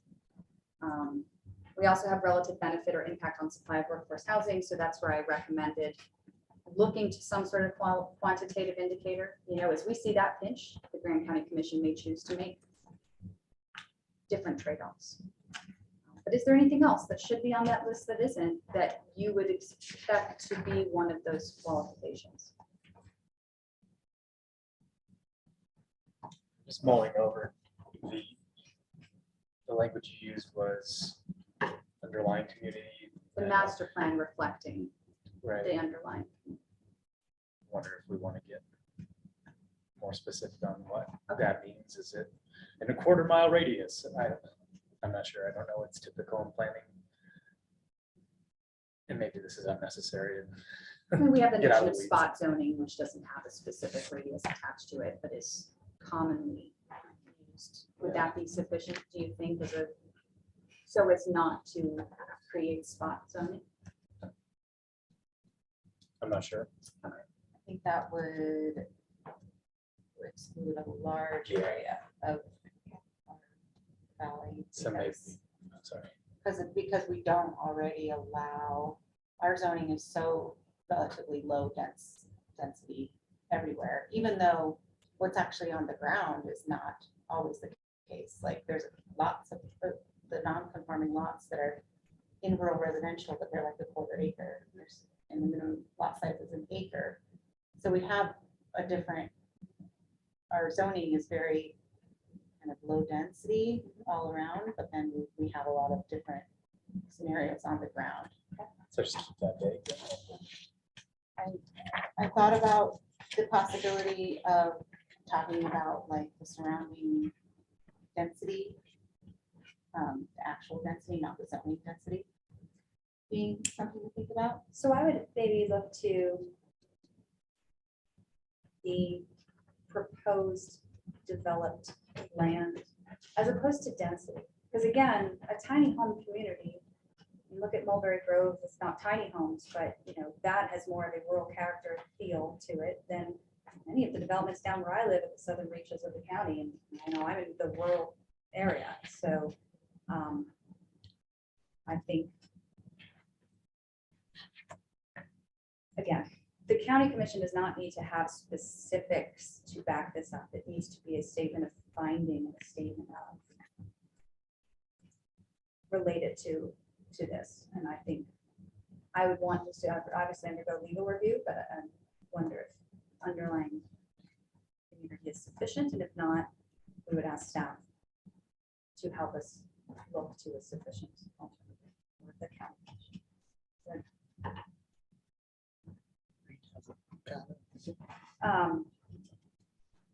Similarly, I would add to this the anticipated water usage of this development relative to available water resources. Now, I shared to the planning commission and happy to make available to anyone who's curious some resources, different studies that have looked at water usage by development type. And people who live in an RV don't have a washer and dryer, don't have a sod lawn, the water impact is much, much lower than a single family home. And hotels are amazingly efficient Yeah, for the same kind of reason. They stack people up and they don't have a lot of grounds around them. So So I think looking at the anticipated water usage, if that is something that the community is saying they're concerned about, especially with regards to adding additional units to an acre of land. You know, if with the Xeric landscaping written in this, in addition to the, you know, per capita head water usage, I'd like to see that be a finding of fact, giving the county commission the discretion to say, we think that this is too high of an impact right now, given our available resources.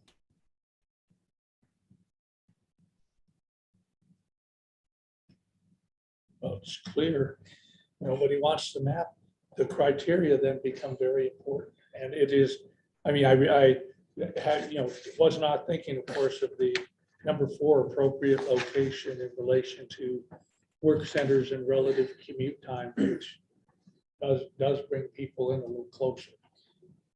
That's the question I had on this. There's 2 things on it, is like, you know, what about Thompson? What about Crescent Junction? And then the other thing is, I mean, this is assuming all this stuff's in the valley.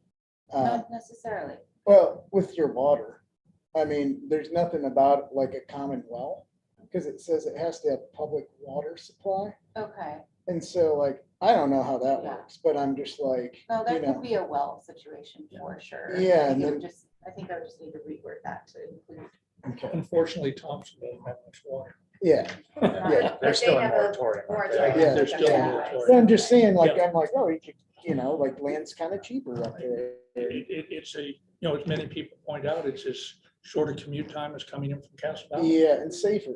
Commute time. The thing, that's why I'm just kind of like, that appropriate location relation to work centers, I almost feel like it's like, Well, here's how I want to explain that, because I see where you're going with it.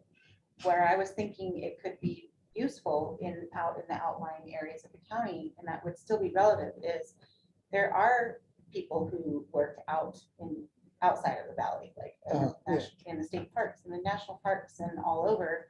And so I think some of those areas along North Highway 191 or up near Thompson and Crescent could be appropriate for providing workforce housing for that area.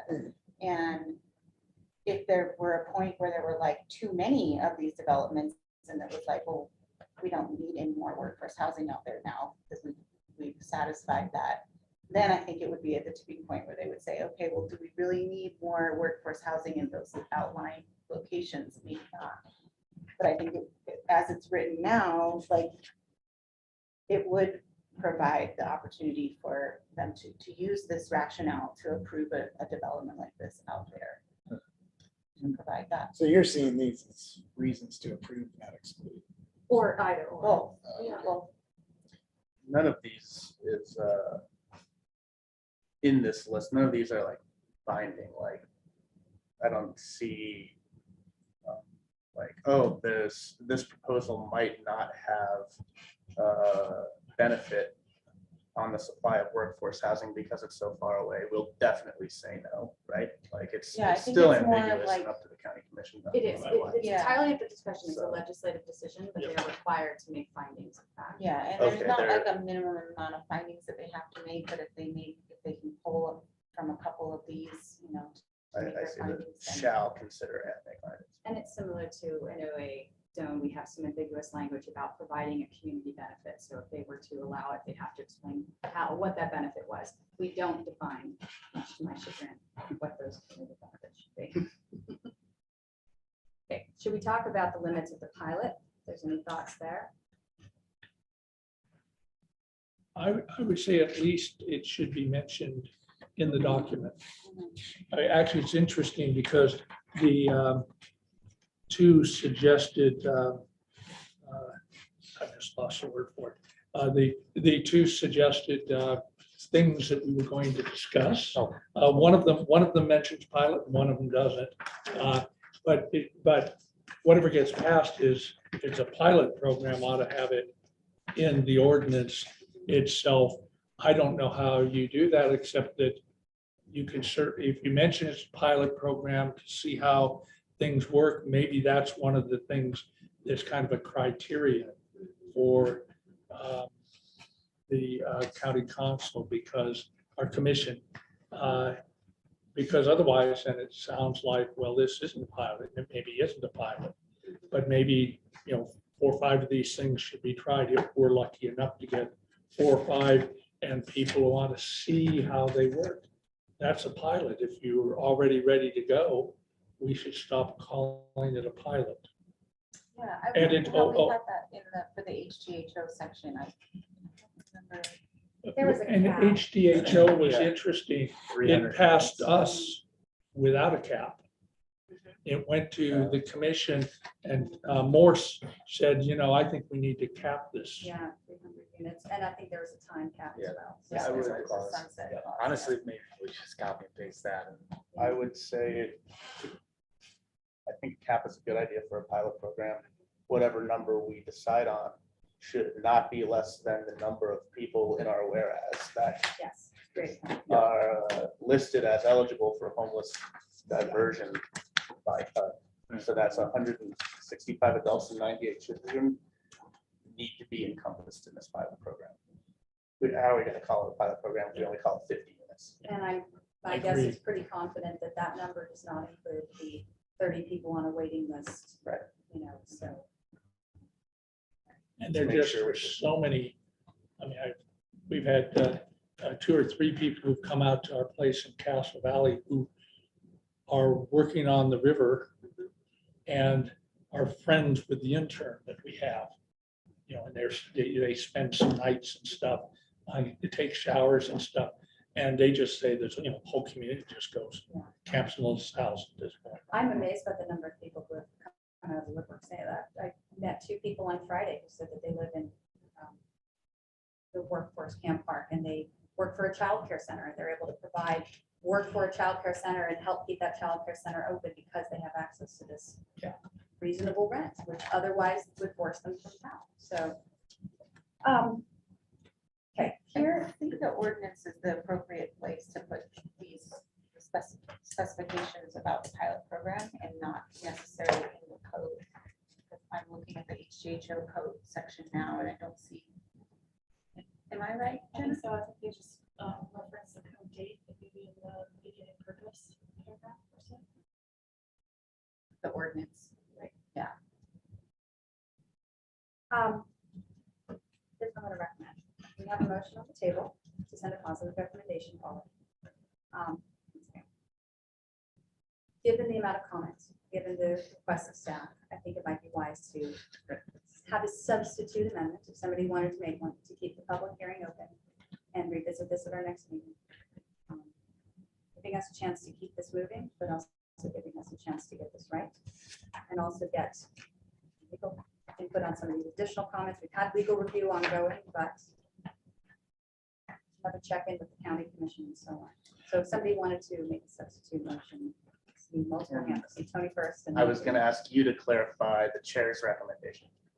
That you're saying that you think it might be appropriate to table option 1 and 2 for now until our next meeting, but also close the public. Not forum? table, no. Okay. We can, anybody can submit a substitute motion before we call the question. If the substitute motion gets a second and sufficiently passes, then we would not return to the initial motion. If the substitute motion fails, then we would return to the initial motion on the table or ask for another substitute motion. And that substitute motion would look a lot like option 1, except what we want to do, and I don't, so this is a good question about tabling. We don't want to send it off to the county commission now. We want it to come back to us. Is that the same thing as basically saying we want this to have 10 days more public comment? And then we want to table this for our next meeting. Yes, that is, I think, the way we would handle this. We would table the discussion item and then we would, so if somebody wanted to introduce option 1, the first Yeah. sentence needs a little love, but yeah. I'll make an alternative substitute motion that we leave a, let me just do this very quickly here. I want to move that we table the uh, alternative dwelling communities, long-term color park ordinance, but leave open the comment period for another 10 days, closing the date, with a closing date of August 18th. Is there a second? So just to restate this motion, are you seconding? Yes. Okay, so there's a motion by OB to table the discussion on the ordinance today until our next meeting, but to leave open the public hearing, allowing additional comments over email and ostensibly at our next meeting, or excuse me, this wouldn't be at our next meeting, this is August 18th. So leaving open the comment period until August 18th, at which point we could untable this discussion at our next meeting. And seconded by you when I Yes. stated that, okay? Is there any further discussion before we take a vote on tabling this discussion and leaving the public comment? When is this body meeting The next? 22nd. So it'd be. Do we have a town hall? No, I've That's- got an update to all of that. Okay, Yeah, Cool. so I plan. great. So to then have a that'll just regular be meeting. Yeah. So just the following Monday after that. Yeah. That's like, great. Any further discussion? What are we, I'll save it. Can I ask this question after we go through the motion? It's not, it's kind of, Yes. well. Or before. All right. In that case, I'll call the question to table this discussion, leaving the public hearing open until August 18th. Public comment may be submitted online via the Grand County website, public comment form, or email to planning@grandcountyutah.net. All in favor? Okay, none opposed. Since the public comment period is open, if you just raised your hand, is there another statement you wanted to just clarify? If I could, Do you mind just keeping it brief and then we'll Sure. move on? Okay. Yeah. The first one, I just had a comment on the cap. I think it's maybe to consider also a build out cap, like a build out time frame for this. Some of this stuff can be done in less than 6 months. And with some of the developments like HDHO and OAO and things like that, we have some developers that are years, that have prolonged their development, and that stalls everybody else. And so I feel like if somebody gets approved for this, they should have a short beneficial time frame for the development to actually proceed. That way, you're trying to bring it online fast. Well, why would we approve 50 sites and then it takes 2 years for that developer to actually get us his funding and development? The other question I had was, you were talking about the master plan, and in my comment that I submitted, I just wanted to clarify, I would like to see definition of a tiny home, because a tiny home that I vision is on wheels, is transportable, is actually considered a type of RV. And so in a master plan, if you are designating tiny home spaces, what does that mean? Because if you have a site plan of 10 RV sites, you could put tiny homes in there. But if you're designating 10 tiny home sites, does that prohibit you from putting an RV there when you're talking about communities? Like, so if somebody did a community and they, got approval for 10 tiny home sites, how is that stipulated? And I guess I kind of bring that up because if you have 10 tiny homes and you want to put an RV there, you have to go back to the county commission and have your master plan reapproved in order to get that person in to rent. And so, I think there's a lot of definitions as far as like what's what you can include in that specific site. So the master plan. I don't want to open up discussion. I do want to clarify that as per our building official, tiny homes are off their trailers. Tiny homes on wheels are considered RVs. There's the word. So a tiny home on wheels is considered an RV under our current building code, but it's a great comment. So Right, I thank just you. saw the building Yeah. kits that were at the Sure. townhome, and so I think there's a lot of tiny home verbiage that's thrown around. Yes. And so if you're gonna be specific about approving a master plan with a tiny home, what is that? Perfect. Thank you. Thank you all for attending. Part Yeah. model versus. So we are well past our second citizens we've heard. I do want to just open this up to make sure that we hit this. If anybody is here to make a comment on an item that was not on our agenda. Okay. Seeing none, we will move on to Can I our, ask a quick oh, question? yes, sorry, Steve. Lisa, as it stands right now, what is the soonest possible date that we could have this ordinance passed, going through the? So with our new timeline, the the August 22nd meeting for the planning commission being the end of the public comment period, making a recommendation, and it would go to August 26th. We could notice for the county commission meeting that would be on September. I think that's the third, the fifth week. I think it'd be the first week of September. Yeah, so we would notice, we'd have to put the notice out on the 8/26, and then the meeting is on September 6th for county commission. So that would be the first public hearing at county commission. That's when the hearing would open, and then they would wait till the next meeting for approval, which would be 9.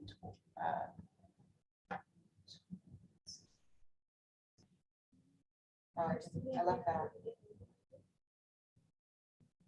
Yeah, we'd have to have that, yep, but that would be like starting now, basically. When is the next county commission meeting after September 6th? Second and fourth Tuesdays would be the 20th. The 20th, okay, so that would be it. Okay. So conceivably, Yeah, it takes time. somewhat like this would be probably more applicable to like a guide or an outfitter or some other company that already has like infrastructure, like a bathhouse kind of already established. They could then get their application in and potentially be utilizing this in the very end of the fall season at best. Most likely looking at spring Most likely. 23. Yeah. Okay. Yep. Yeah, there are other discussions about sort of setting up the emergency temporary situation. But Might not I be a think bad we need idea to for start fall. really delving into that more. And Could we ask Bill to come to our next meeting if he's available? Bill Hulse is the building inspector. He has the building official, and he has been the one to say, once we have the building permit in place, he has historically been flexible in terms of use in the short term. Feels great. And that was where the conversation of the temporary permit, he said, we already have that. Let's move forward to get the permanent solution of the building types. Yes.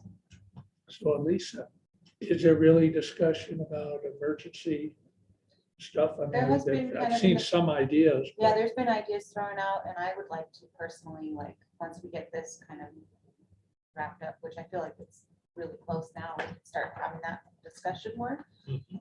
There's been ideas of, I talked to Angie at OSTA. She said that there may be a site for setting something up there that she thinks would be appropriate. I have to check in with her. It's been a month or so since we spoke about that.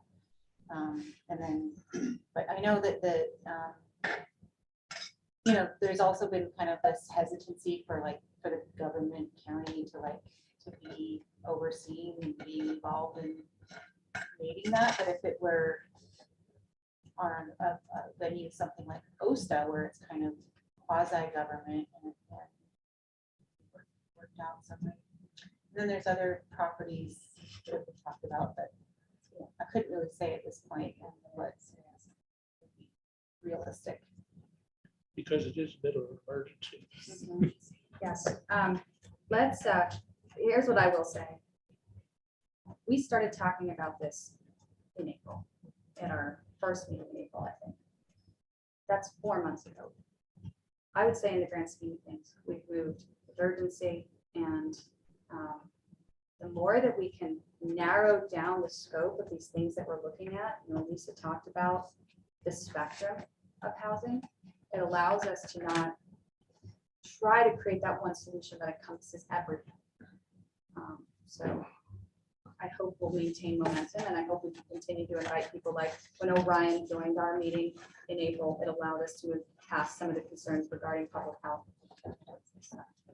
Anyway, I don't want to opine. Let's move on to our next public hearing. It is 6:22, and we have a public hearing looking at Unified Transportation Master Plan, the general plan amendment. So just a reminder here, and thank you to everybody who attended. You're welcome to stay, but there's no need. This relates to our, Thank you. Is there a second citizens? I just did it. Oh, I'm sorry. Yep, no, you're all good. You're all good. So the county passed the general plan. Part of the general plan cited specific strategic plans related to each of the major priorities, and this is one of them. So this would amend the general plan with the transportation master plan. Staff report. Yep, just a quick summary. So yes, as you know, the Grant County and city jointly prepared the Unified Transportation Master Plan. And it's also got a subtitle now, which is an action plan to improve safety for all. And that is because we're going to be able to use this master plan as the basis for applying for some grants for transportation projects through the US DOT's safety, oh gosh, I'm going to forget the name of it now, but it's a grant program for safe access road, transportation projects. So we're actually in conversation with Kimley Horn now and the city, so to jointly apply for this grant as like kind of a joint application with some of the top priority projects that we could justify our for safety, for improving safety. So, yeah, there's that. The UTMP identifies action, strategies, and projects to achieve the community's goals for a safe, reliable, connected, and efficient transportation system to improve mobility and connectivity for people using all modes of transportation. The Grand County and City of Moab UTMP identifies improvements to roads, streets, trails, and connections that are under jurisdiction and responsibility of Grand County and the City of Moab. Recommended projects will be considered for implementation in Grand County and Moab over near, mid, and long-term planning horizons. Prioritized projects include street connections, roadway improvements, and new pathways. And as part of this, so the UTMP establishes a goal to reduce traffic-related serious injury crashes and fatalities to 0 per year by the year 2025. The goal is consistent with that of the Utah Department of Transportation, which set Utah's ultimate goal of 0 fatalities. UTMP will be adopted as an amendment to the 2022 Grand County General Plan, or I think we're calling it the 2030 Grand County General Plan. It should be more consistent with that. The transportation element, and as part of this amendment, minor revisions to the general plan, chapter 7, will be made in order to be consistent with the UTMP. So there's just kind of some minor updates to the language in that chapter, but it's not going to really change the real spirit of the transportation chapter in the general plan. So staff's recommendation is to send a favorable recommendation to the county commission to approve UTMP in anticipation of applying for the grant and get that in before the submission deadline, which of course is approaching because we're always just barely making it before the deadlines. Right. Yeah. Yes, I motion to send a favorable recommendation to the county commission to approve the proposed resolution to amend the 2022 general plan and adopt the Grand County and City of Moab Unified Transportation Master Plan as an appendix to the transportation element of the general plan. Second. Okay, any discussion? You guys did a really good job. Yeah. Lots of work. They did a lot of work on this, the consultants. and the city. Gosh, I'm so sorry. I did not officially open our public hearing. Oh. Before we have a motion on the table, I apologize. We'll come back to that for a Good moment. catch. Thank you. Or if I did, I may have opened it at the beginning. I'm sorry. But it's 6:27. I'd like to formally notice that we are opening our public hearing with regards to Grand County consideration of adopting the recommendation to send a favor. Oh my goodness. Send a favorable recommendation to the county commission to amend the Grand County master plan to include the Unified Transportation Master Plan. Are there any comments for the public hearing? You guys did a really great job. You guys did a really great job. Mark has his hand If up. this was a movie, we'd be moving backwards and rewinding. Okay. Mark does. Mark has his Mark hand has up. a comment. I'm glad I asked. I apologize for the confusion, Mark, but you are welcome to state your name for the record and make your comments. Yeah, my name is Mark Horowitz. My comments regard the intersection of 191 and East 400, the intersection near the Giant Maverick. It fails to address a major concern of noise, and which is generated primarily by big rig trucks, jake braking, northbound trucks, Jake braking towards the 400 light, having to come to a complete stop most often or very often, anytime there's cross traffic. And also primarily big rig trucks accelerating from Cane Creek Road to the 400 light, and then having to slam on the brakes to stop for cross traffic and then re-accelerate. My solution to that, and I mentioned this at the public meeting, the very first one, is that there be a roundabout placed at the intersection of 191 and East 400. Then trucks northbound would have to only slow, not stop, and make their way around the big roundabout. And the same would be true of trucks accelerating. And let me just say, that is not a safe intersection. I have seen accidents, and I have seen people blowing the red light. It's a hazardous intersection waiting for a fatality.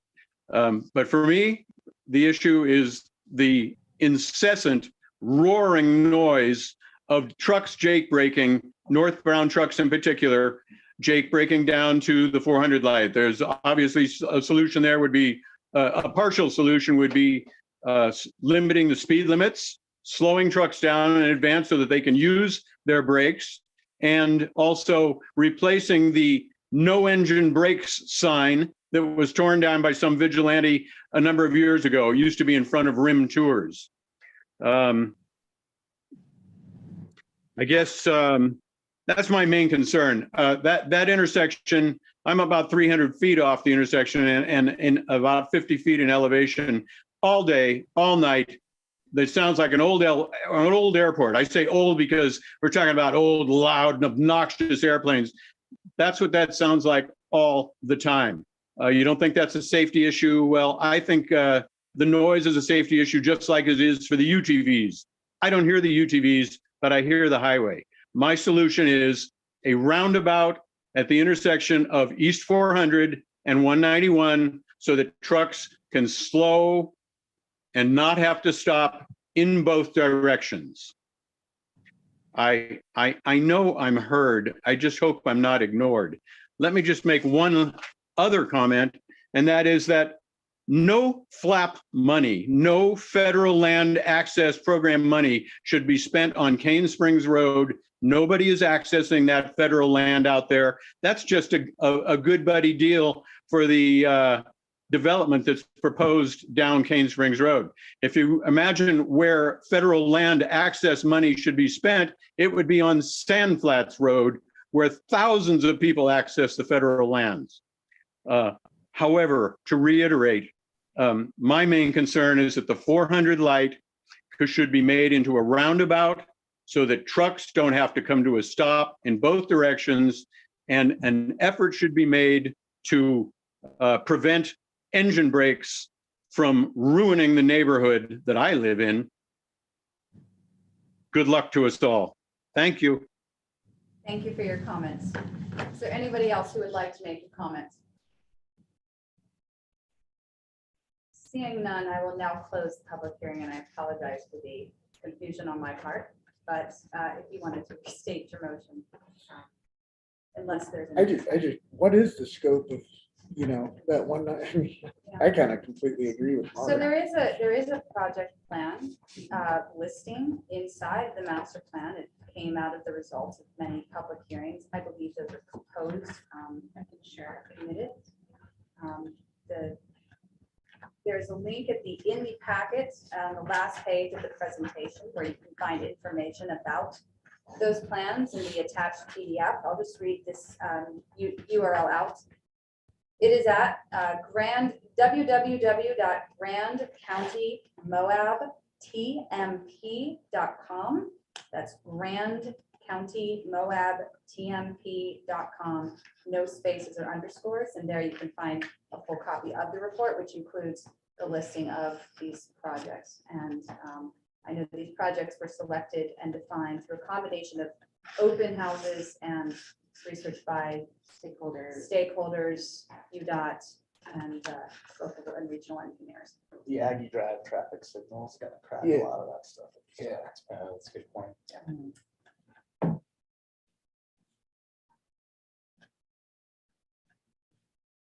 Is there a motion? Sorry, Erin, I saw you from the- Oh, yeah, no, I just. Yeah. Okay, I guess I move to send a favorable recommendation to the county commission to approve the proposed resolution to amend the 2022 general plan and adopt the Grand County and City of Moab Unified Transportation Master Plan as appendix to the transportation element of the general plan. Seconded by Tony. Any further discussion? All in favor, raise your hand. That's unanimous. All right. So that ends our 2 public hearings. We are not having a presentation. You missed this. Mark is not able to make it today, but the full recording of Mark Stilson's water source protection presentation can be available on YouTube. And it was recorded for the most recent county commission meeting. Is everyone good? We need a moment or can we keep going? All right, staying with it. We don't have a county commission update today. Our county commission liaison is not here, so we'll move on to staff updates. So I just wanted to let you all know that the housing study RFP closed last week, I believe it was, and we only got 1 proposal, so we're probably gonna go with them. Process of elimination. And that was, of course, BAE Urban Economics, who did the original study, and they've also been working with the Moab City folks. So we're looking at that now, and we're also in communication with the city staff and some of their people, just to kind of make sure that we're working together on this effort, that we're not kind of going out rogue and doing something that might hurt some of their efforts that they've already put in, you know, a lot of time and energy to work with the Property Rights Coalition and others to make sure that this was a good compromise going forward and providing workforce housing, but also not hindering to development so much. So we're just kind of at this stage right now where we're revisiting the scope of work to make sure that it aligns with what we want to do and working with the city. And there might be a tweak to the scope of work, but we're just trying to figure that out. So pretty soon we'll have the award to bid, or the bid award to bring to the county commission for approval. I think that would be no, that should be at the next county commission meeting. So that would be August 16th, I believe. So that will be moving forward. Then as far as the future land use descriptions, we still have that out there. I wanted to send you guys an updated version based on your previous feedback, and haven't gotten all of your comments compiled in a nice way to present it back to you. But I was thinking I could circulate that through Google Docs, and we could have you guys make comments on that again. And then the future land use maps are waiting and ready with the consultants, but they would like to have the updated future land use descriptions so that they can go back and make the changes on future land use maps if there's going to be any differences in the names of the descriptions. So that would not take them very long at all, but we can, at the next meeting is what I was hoping to have the future land use map discussion. So I'm going to share with you, I didn't get a chance to put this in the agenda, but I have a revised timeline for our town halls or public workshops for the future land use. So let me see if I can grab that screen for you. While you're pulling that up, as we're talking about town halls, we had over 50 people attend our town hall last week, and it was very, not just well attended, but very interactive. Maybe for a future discussion, but I'd love to revisit more frequent opportunities for the community to weigh in on some of these issues. So I love the precedent this is setting. Yeah. One comment on that. I don't know what we did to advertise that and get the word out, but it seemed like everyone there really understood Yeah. what we were there for. And so whatever we did for sharing information. Mhm. Let's do that again, because Yeah. I've certainly Yeah. been in those meetings before and people don't understand. I've seen kind of just random comments that aren't related at all. And so Mhm. it was very focused and there was a Yeah. lively discussion Yeah. throughout. You know, Oh, let's keep that going. It's also in our general plan that such meetings ought to occur. So I think it is important, and think of all the feedback we got on this plan there in comparison to this evening. even. yes, it's a great. It's one. quite amazing. And that was August. Yeah. Mhm. On a Yeah, it's good Thursday. news. Yeah, right, coming into fall and Wednesday. in winter when people will be around. Yeah. Right. It's great. So, And I just thought it was a great format to have people actually have the mic in their hand and have the floor. So that Yeah, they can be passing heard the and mic it can around kind of was spark really a great. conversation. I thought that conversation flowed so nicely doing it that way. Mhm. I agree. yeah, it's a great. A plus. A plus. We were all So. brilliant. Making Norman Rockwell. So let's see, we're here at our public hearing on August 8th. Our next step would be to take this to the, let's see, public hearing. to adopt resolution. Oh, so on the 16th for the county commission, I took off that we would be bringing the alternative dwelling ordinance because we won't make it in time if we keep this open to our next planning commission meeting. So the transportation plan will hopefully be adopted at their August 16th meeting, and then on our PC meeting on August 22nd, we would bring this to a closure. What I was hoping is to actually, and that, since we have a little more time now, that staff could kind of wrap up the revised ADU section, because it's basically there. I just want to give it one last look, because I haven't looked at it in a while. And then finalize the temporary use section as well. And as well, propose some language to modify our accessory employee housing section for commercial zone properties, so that we can increase the allowable number of RV sites on commercial properties based on the parcel size. So those three different areas of amending the code would be, I think, pretty big to be able to do that all in one fell swoop.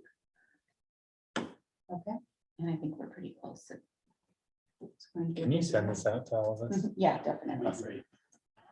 And then, of course, this is open for your, if you want to change anything too. Obviously, this is just kind of for discussion right now, but so then, yeah, that August 26th would be noticing for the public hearing, so that the county commission could adopt that on at their September 6th meeting. And in the meantime, I was hoping to get the land use steering committee somewhere in between August 22nd and the 31st to have that group come together to start looking at the future land use maps and figuring out what we all think about those, and if there need to be some initial changes to the maps, just so that we can bring them forward to the public at the workshops. And so the workshops would be coming in September. And what I proposed is actually, before we had them like one a week for 3 weeks, and this way I'm actually proposing that we do them back to back. So it would be the 14th, 15th, and 16th to get those public workshops done, and in different parts of the county. And I feel like that way we have all of our materials ready. We can just present the same materials to each group, and then we get all of that information back all at the same time, and we can kind of look at it holistically instead of having sort of time in between each of the workshops. Can we get some, when this gets sent out, could we get a just quick sign up from folks in terms of which days they might be able to attend? I'd love to have at least a couple commissioners there. for Yes, each of that those. would be great. Is there Yeah. any chance you think it might be beneficial to have it on a Tuesday, Wednesday, Thursday, in case people are in town for the weekend on Friday? and can't attend? That's a good point. Yep. Yeah, we could do that. So I wanted to make sure we didn't get too close to Labor Day weekend and people kind of doing the extended holiday thing.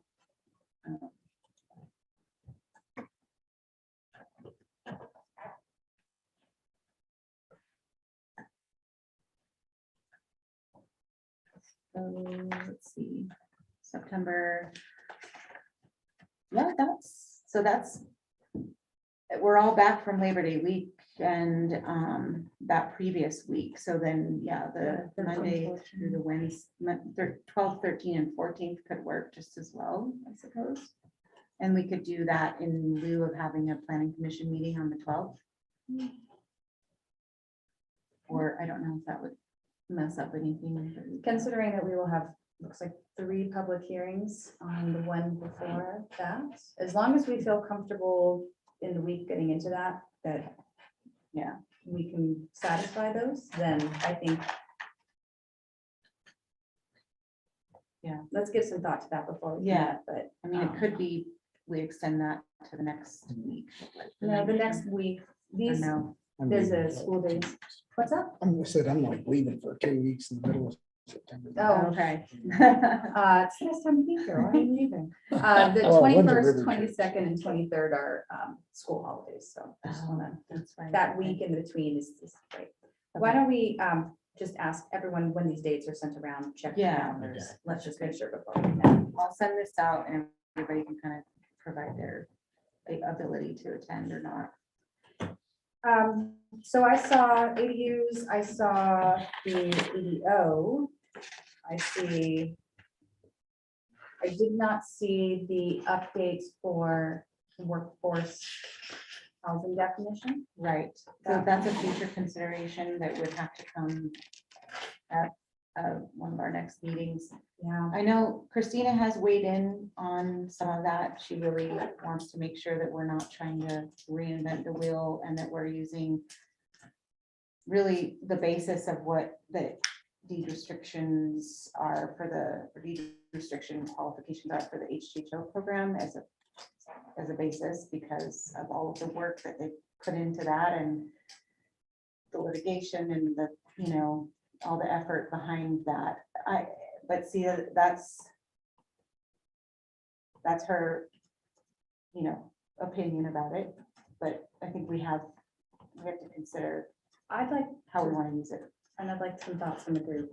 I'd like to recommend that we actually ask that to come before us as a public hearing before we look at the ADUs, assuming, because of the discussion today, the ADOs don't carry a deed restriction.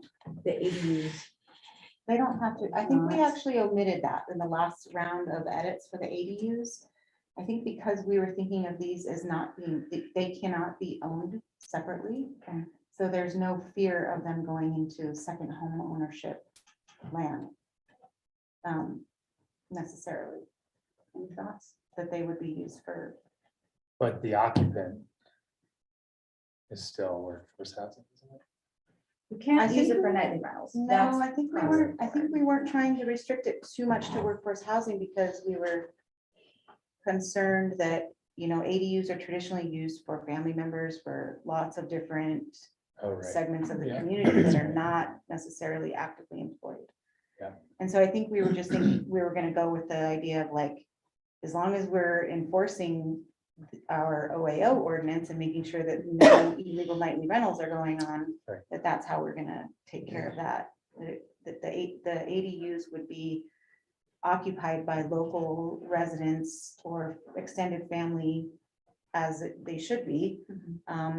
And with our new tracking software that we're going to be getting for the illegal nightly rental problem, we should be able to enforce that better.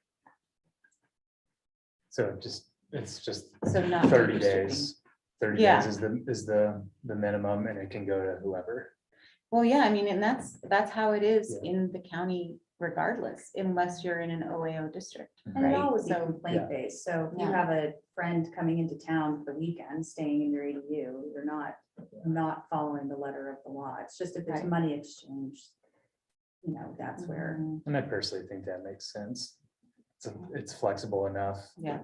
You know, I do want to return to that definition because of what you've raised, Steve, which is, you know, okay, the case of somebody buys an HDHO while employed in the county and loses their job or finds themselves, you know, maybe also our existing definition, you know, includes military members and things like that. Like I think I think personally, I'd like to see us. that definition will be really important, especially when we go forth with the pending ordinance to actually adopt something after the study is complete. Right. In the late fall. I at least want to keep it on the. Yeah. I recommend, let's get through that blast of hearings and then let's come back to the table and make sure we discuss it at least at some point for Yeah. Thanksgiving. And Laura has been put on notice that she's gonna come to a meeting and give Yeah, and us an Jill, update. yeah, that would be great to hear. Yeah. I also, there's no reason to believe that this would be something that would happen, but we have seen as the state legislature has shown that they would like to see the availability of housing increase as shown by their ADU legislation last year. They allowed a clause that enabled communities like ours to use overnight rental platforms like Airbnb and VRBO to track illegal nightly rentals of that particular use. Otherwise, we're not allowed to use that, right? So they've allowed it, they've carved out an exception as a trade-off to incentivizing more of these ADUs. I didn't know that's how it happened. It's in the, I wasn't sure and I read it, and I was like, Wow. what? I emailed That's Christina, I awesome. said, am I reading this correctly? And we went through and reread it, and that is the carve out that the legislature has provided for communities to be able to incentivize the construction of ADUs as additional housing. They've allowed for that one use of those platforms for enforcement. My open question, and I really hope that the county is beginning to engage with our lawmakers on this, is the state currently does not allow us to place caps on rentals, but if we were to include that as an incentive to workforce housing, along with the density bonuses, or even trying to provide low-income housing in specific cases, is there a way that we could work with the community to reduce, for example, the requirement that somebody live here in order to own, but place a rental cap or potentially a cap on the number of units? That's as far as I will go, because I have not personally thought through it any further, but I'd really like to engage with the state, because if we can find compromise, we might be able to find a way. I mean, the cost of these rentals right now, I realize a lot of that is tied to the cost of the underlying land, and the cost of housing is going up, and the taxes, but some of these are just, I mean, absurd. There's no way that they're reasonably priced to No. even a We were, still- cost of living index adjusted. we were just renting our 2-bedroom home for $12.50, including utilities. Mhm. You don't have, it does not have. to be the price at $3,500 which it for a is. carriage house is just, No. That's wrong. it's up to the individual, but it seems to fundamentally undermine our ability to create a Society. sustainable housing market. So I'd be personally curious to see if the county would be open to reaching out and trying to find compromise with the legislature on that issue, and that would then come back to this definition. So, Absolutely. okay. Anything else from anybody else? Any future considerations? I'm just curious of how, I mean, I think that's, I'm really happy that the legislature passed that. Has Grand County reached out to say thank you? 'Cause that, I mean, I that's don't It was know. built into the original bill. Yeah, it wasn't a Oh, carve out for us. yeah. It was part of Yeah, their. it was, we realized it, I think, we were at the conference.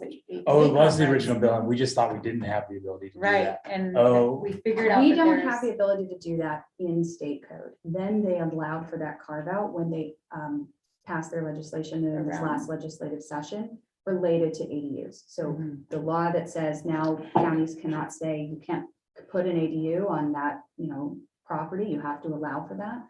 In return, they said counties can, we checked in with the, what is the name, the title of the person who is the sort of, The property rights. Ombudsman? thank you, the The ombudsman, ombudsman, yes. yeah, it was. Couldn't find that one either. It's been a great day for me. Anyway, and that's really exciting, because I think that shows that, the legislature is starting to see that there are these trade-offs, and if the strategy is to increase the amount of housing available, especially in housing-strained communities like ours, that, finding ways to let us work within the market is good. So yeah, I'm grateful. If any of them are watching, I say thank you.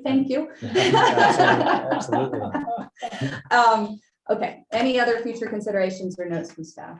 I think we're good. I will circulate that list of dates and you guys can provide feedback. And I'll also circulate the future land use descriptions to get your final comments on that.